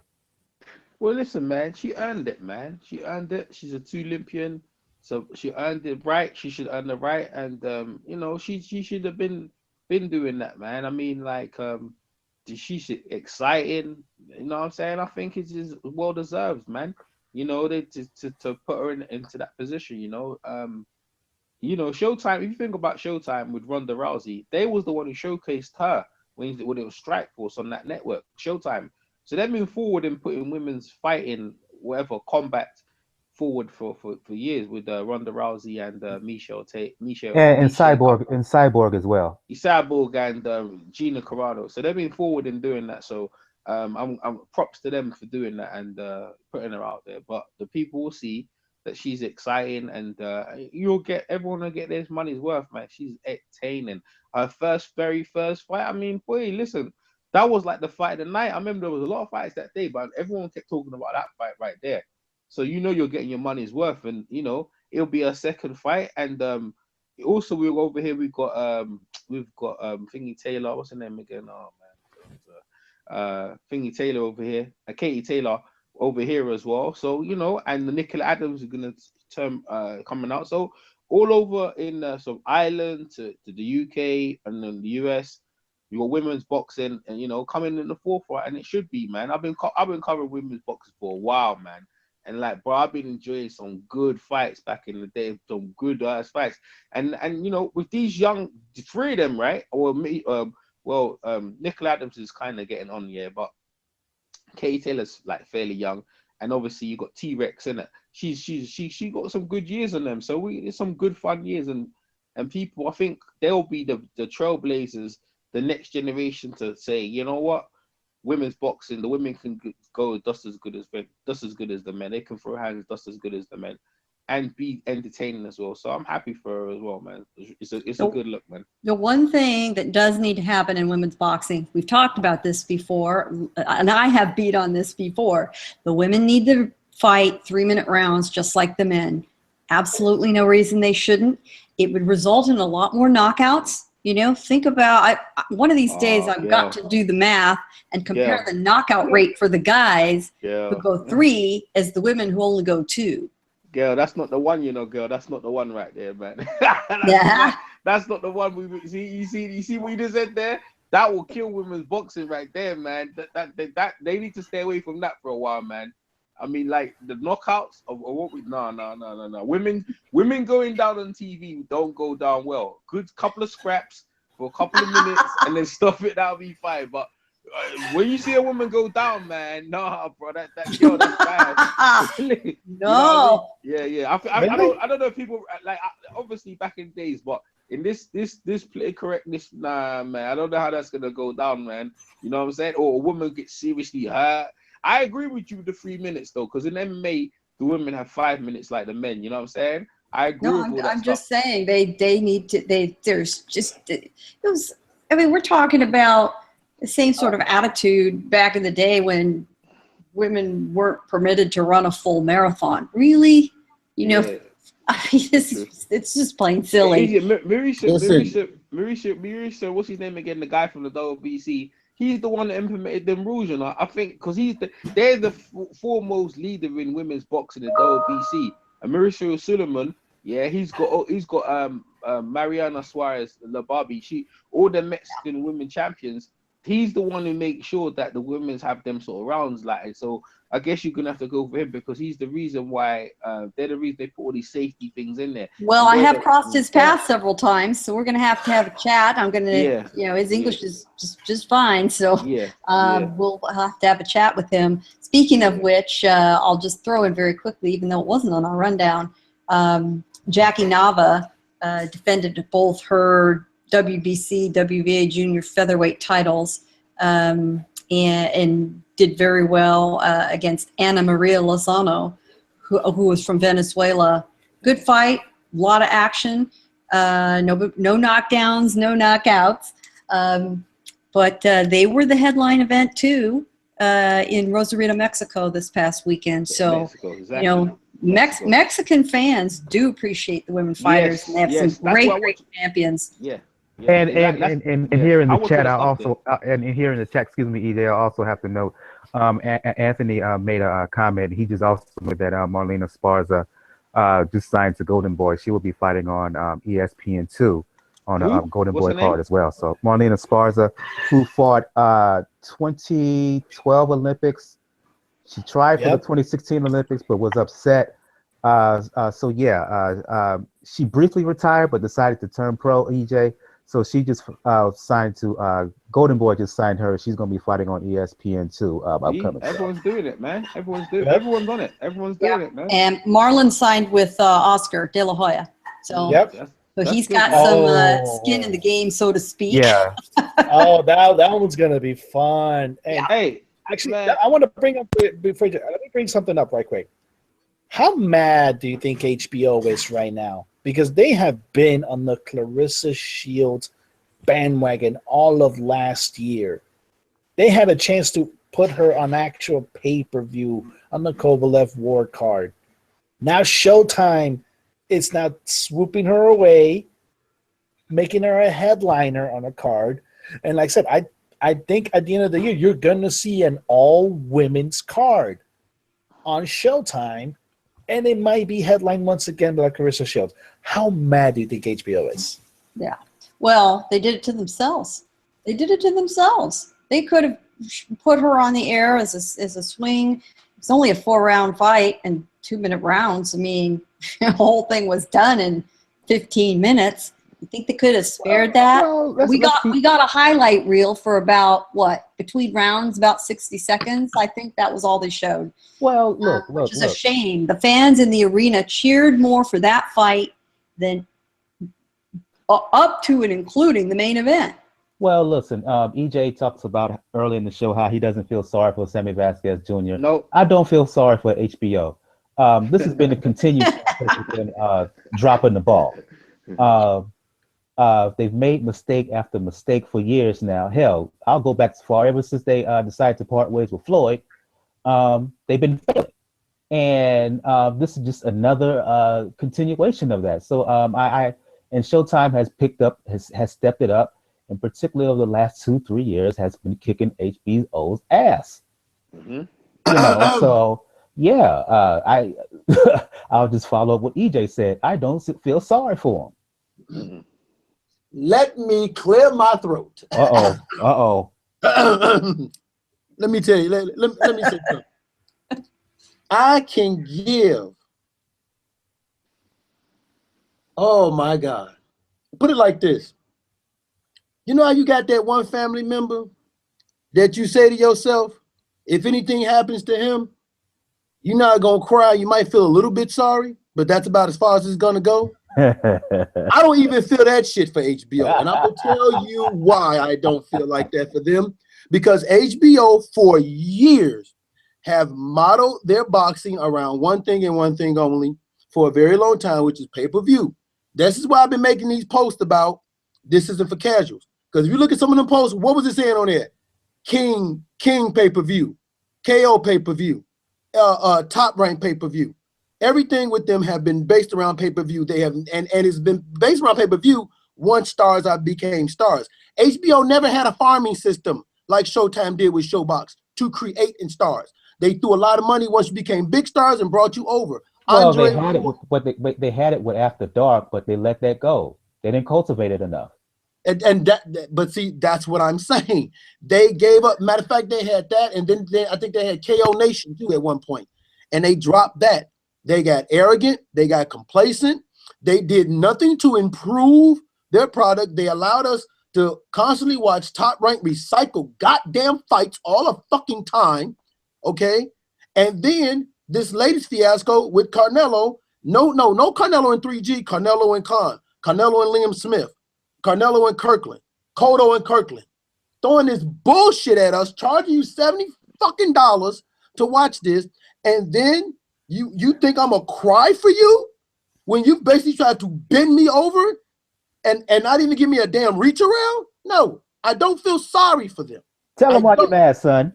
I just don't feel sorry for them because HBO saw this coming, and instead of addressing the issue, what did they do? They fired, like after the Pacquiao-Floyd fight, they fired everybody up top, and then they changed their whole model about even giving a shit about boxing. Bob Arum said this. That's what they do. When they saw this coming, they didn't try to change things for the better. Like you said, the same way Showtime is going, they could have went that same way. They didn't. They decided, oh no, we're HBO. We got 8 million more subscribers. And guess what? We can make money on Game of Thrones and all our other shows. So, okay, boxing ain't doing good. All right, this is what we're gonna do. Everything's got to be pay-per-view. That way we don't pay. We pay less money. And that's what they did. They doubled down on jack shit. And this is what happens to you when you double down on jack shit. When you call the bluff of those with money, this is what happens. So I don't feel sorry for them. I do in this sense, Bo. I do in this sense, and this is not boxing related. It's completely business related. A lot of this wasn't their call. A lot of this was the parent company, Time Warner, who's right now trying to butter up the Trump administration and letting their merger with AT&T go through. You mean with the stock? With the stock, with the stocks going down. Yeah. With that, they've been avoiding a hostile takeover from Rupert Murdoch. So, one of the things that unfortunately in business that you do when you don't want to be bought out or you don't want a hostile takeover, you devalue your product, and that's what they did. They devalued the product, but they devalued the part of the product that people are willing to pay a lot of money for. That's the problem. Like, it's true that the whole pay-per-view thing, it gets a lot of people angry when it comes down to it because, Kodo Kirk, like even Lampley, I mentioned it, Lampley, as much of a company man as that man is, when he read the promo for Kodo Kirkland, he looked bored as hell. And he sounded bored as hell. When you don't get a company man like that to even be remotely hyped for a product that you're putting out, you know there's a problem. Now, I don't know if it'll be fixed should this merger go down. Because if the merger goes down, then maybe they'll free up the money and then they'll actually get a lot more fights on regular HBO TV. But one thing they should definitely look into now, like I said, even though Showtime, does depend pretty much on Al Heyman to produce almost all of their Showtime fights, they do have Showbox. They do have a developmental engine where they work with local promoters. You see local talent. You can see how the crowd is. Like right now, how many people knew that Miami, Oklahoma was a nice little hotbed for boxing? That has guys from the Ukraine, Russia. They have Tommy Morrison's kid there. How many people know that? If you only watch HBO, you don't, because it's not because Showbox has that covered. And Showbox goes to places where you don't expect to go. And that's what HBO should be doing. They should have their own developmental engine to go into it. But they're not going to. Instead, they put more money into new season of Girls, Game of Thrones, and even though I like some parts of the show, The Fight Game.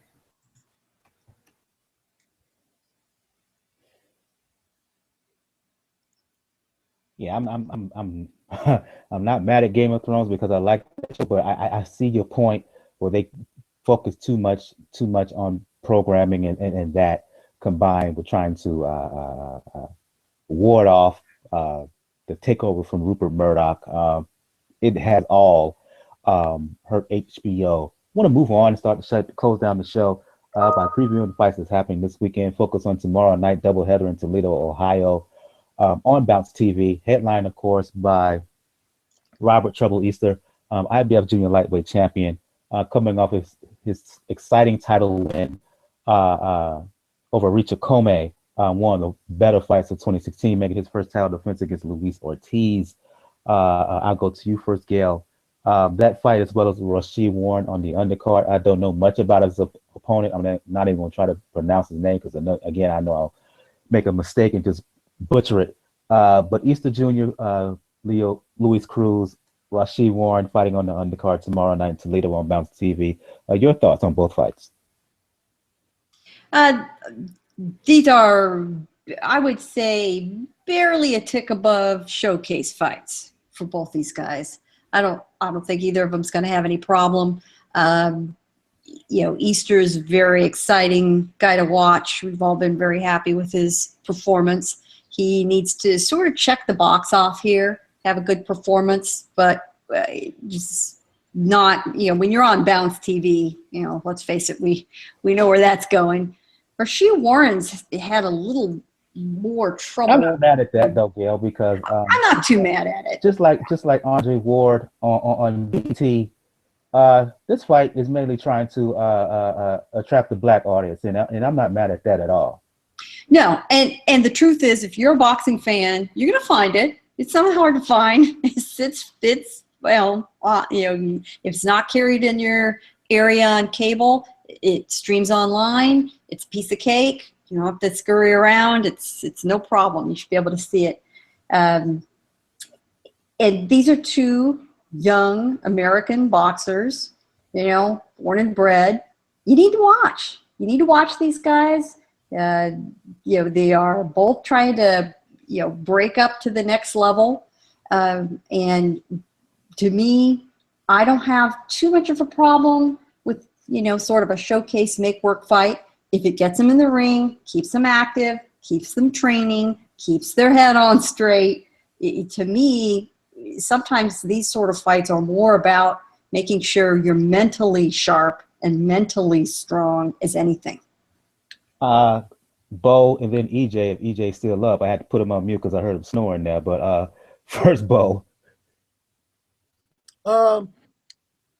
These are what I like to call stay busy fights, stay relevant fights.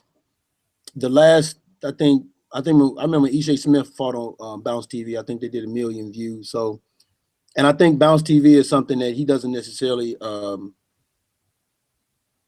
pay for airtime, so to speak. I think it's one of those little handshake type deals. Yeah. So, yeah, right. So it's not listen, I like it. It's not a bad idea. And he's fighting in his home. He's fighting in his hometown, Ohio. And I'll bet you that's probably why it's on Bounce TV. I bet you they could probably get it there. So, yeah. But yeah, okay. I wouldn't be shocked if that's the reason. But yeah, it's not a bad idea. The Easter is, they're priming Easter for possibly a mega showdown, maybe later on down the line with Mikey Garcia, because that would be a very easy fight to make because they both were with PBC. So you have that. Rau'Shee Warren, he's trying to get back in the title chase mix. The guy he's fighting is a decent guy. His skill set doesn't match Rau'Shee Warren's skill set, so he should be able to beat the guy. I've actually seen some of the guy he's fighting. I've seen some of his fights, and he's skillful enough to present a challenge for Rau'Shee Warren. The only way Rau'Shee Warren loses is if he just comes in unprepared. So I like that fight. And then again, you got Rau'Shee Warren, if I'm not mistaken, he's another Ohio guy. Yeah. Right. So you got two Ohio guys in decent fights, not dangerous, but decent fights to showcase their skills in front of the home crowd. And that's what you want, right? If you're trying to build something, that's really kind of what you want right now. I mean, Robert Easton Jr. had a tough outing with Richard Comey. So now you give him this type of a touch where he can look good again and get the buzz around him again, and then you see what happens from there. And the same thing with Rau'Shee Warren. He had a good outing. I actually thought he probably should have won, but okay, it is what it is. And you give him a good showing, you get that crowd rolling, you get that buzz around him, and you move on. So I like this idea. I definitely like this idea. But it just goes to show that the mind frame on what's going on over in PBC now. They've hopefully, now that the water is clear, the lawsuits are done and over with, now they can probably focus on actually putting together some good fights, competitive fights, and going forward. Daniel? One quick question I have. Why is it that why is the Robert Easter fight not seen as the main event? Because I think it's listed as an undercard to the Rau'Shee Warren fight, which to me is stupid. Because he's the title holder, but at the end of the day, I get it. This is stay busy fights. This is a good defense because I can tell you why. I can tell you why. Oh, please let me know. Because Rau'Shee Warren and Adrian Broner were tight and cool a hell of a long time before Adrian Broner was with Robert Easter. Oh, God damn it, Broner. Yeah. First, you pull this crap with like the 142 or 147 out of this, of course. Of course you do. Though I'm looking at the bout sheet and it shows Easter being the main event. Yeah, I'm 12 rounds. Yeah. Okay. I'm checking out ESPN and their calendar, and they have Easter Cruz as the main event. Yeah. So. Because I'm looking at the weigh-in bout sheet with all the weights filled in, and it's got Easter, Warren, and then we've got a couple of other Olympians here on the card. Carol Gaucher, Jamal Herring's going to be on the card. It's a nice little lineup. It is. It's a good little thing. It's a good little regional card, and like I said, I completely understand giving Robert Easter, give me this fight. That Comey fight was. And he's earned it. He's earned it. Yeah. He's earned that one. Yeah. There's no way to question it. Yeah, but it's true. Like, well, and you know, this brings around the conversation of the evening very nicely because, you know, this was the sort of fight Sammy Vasquez needed to restore his confidence, you know, as these guys, you know, after, you know, getting beat. Not that Easter was on the losing end, but, you know, you do have to pace yourself. And if you want to have a nice long career, this is exactly the sort of thing you do. And I think that, you know, most knowledgeable fans understand that. They're not going to see these guys in doing a barn burner every single time.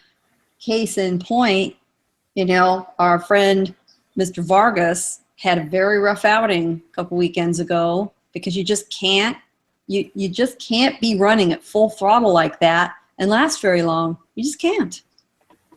Let me check EJ if he's still around because I know it's late over in the UK. Well, really early, like close to 6 in the morning. You there, EJ?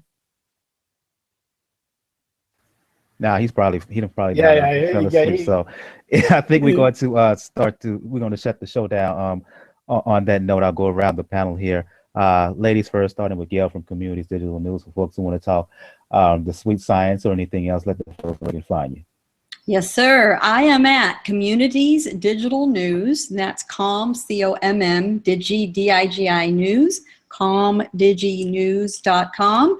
Been doing some interviews with some local guys. We've got a lot of cards going on in Southern California. So I will have some feature columns up for your enjoyment in the next week or so.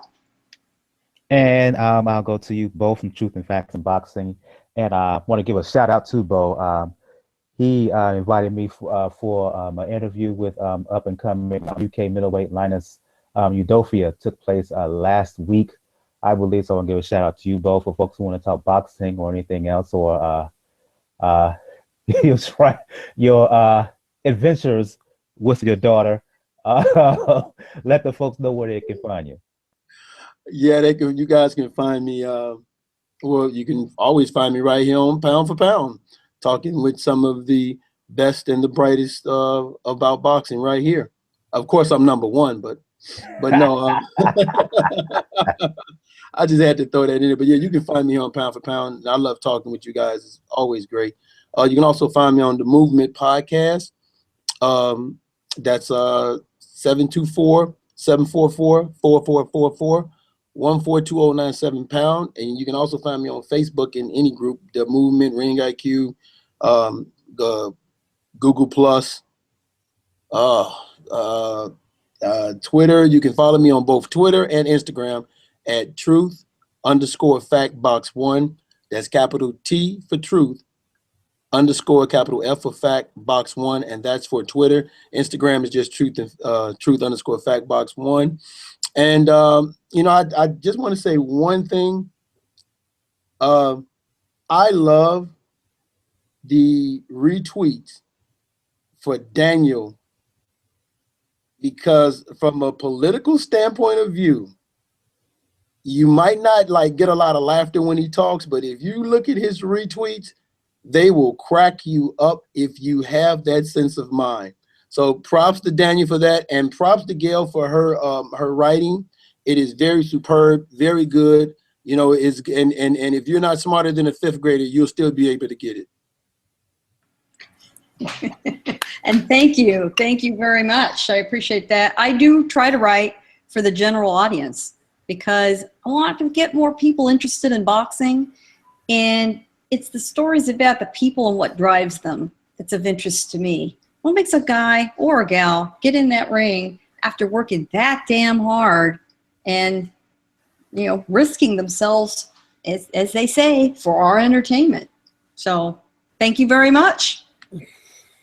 And before I go to Daniel, I want to thank Sean, Anthony, Ring IQ Boxing Talk for joining us during the live show and commenting in the public chat on over on YouTube. I want to thank them for joining us on the show and listening throughout. Daniel Carpenter of the Inscriber, for folks who want to talk the sweet science or check you out retweeting about politics or talking the NBA, specifically on Heat. let the folks know where they can find you. Yes, folks. Like Bo has eloquently put in, I am on Twitter at Ruckus99. Yes, I do retweet some pretty insane things. And interestingly enough, this morning was fun. Some dude decided to pick a wrong fight, but I had some fun out of it. So you can definitely find me on the Inscriber, and specifically now with the Miami Heat, it's definitely a good story because 12 straight. 12 straight. You have literally seen the team, and you hear these reports from every single beat writer that the Heat has right now. They did not change anything at all. They went through the same attitude, same everything. Nothing like no players only meeting, nobody yelling at anybody else. And that team literally went from 3 weeks ago where they were fighting for ping pong balls to now fighting for a playoff spot. And they doubled their win total from what they had at the first half of the season. Gotta love my team, man. Gotta love my team. But yeah, definitely find me there, and I'll do a story there. And actually, because Claressa Shields now surrendering, I have to write a story. I definitely have to write about a story. How about Showtime is kicking HBO's ass this year so far? Indeed. Let me say one thing. This is why I love boxing, because boxing brings people together from all over the world, and you can talk this sport, and you can listen to each other, and you can be respectful. And to bring people of different race, color, creed does not matter. That's what boxing does, and that's why I love this sport, and that's why I thank all of you for inviting me into your home and being on the show with you all. I greatly appreciate it. You have no idea how much this means to me. Oh, no problem at all. I'm glad to have you on, and we'll continue to have you on as often as you would like to be on here. I'll speak for EJ. For those who want to check out EJ Boxing Live, just go to EJ Boxing Live. He's all over. Excellent Facebook page. Media correspondent over in the UK. He's at a lot of the big fights there. He was at the Eubank Jr. Quinlan fight this past weekend. Probably check him out for Joshua Klitschko. He will be in the building in the house there as well. EJ Boxing Live on G+, EJ Boxing Live on YouTube. I mentioned the Facebook page, also EJ Boxing Live. You can also check him out on Twitter, EJ Boxing Live. So there, if you want to find out all things EJ Boxing Live, just look up EJ Boxing Live.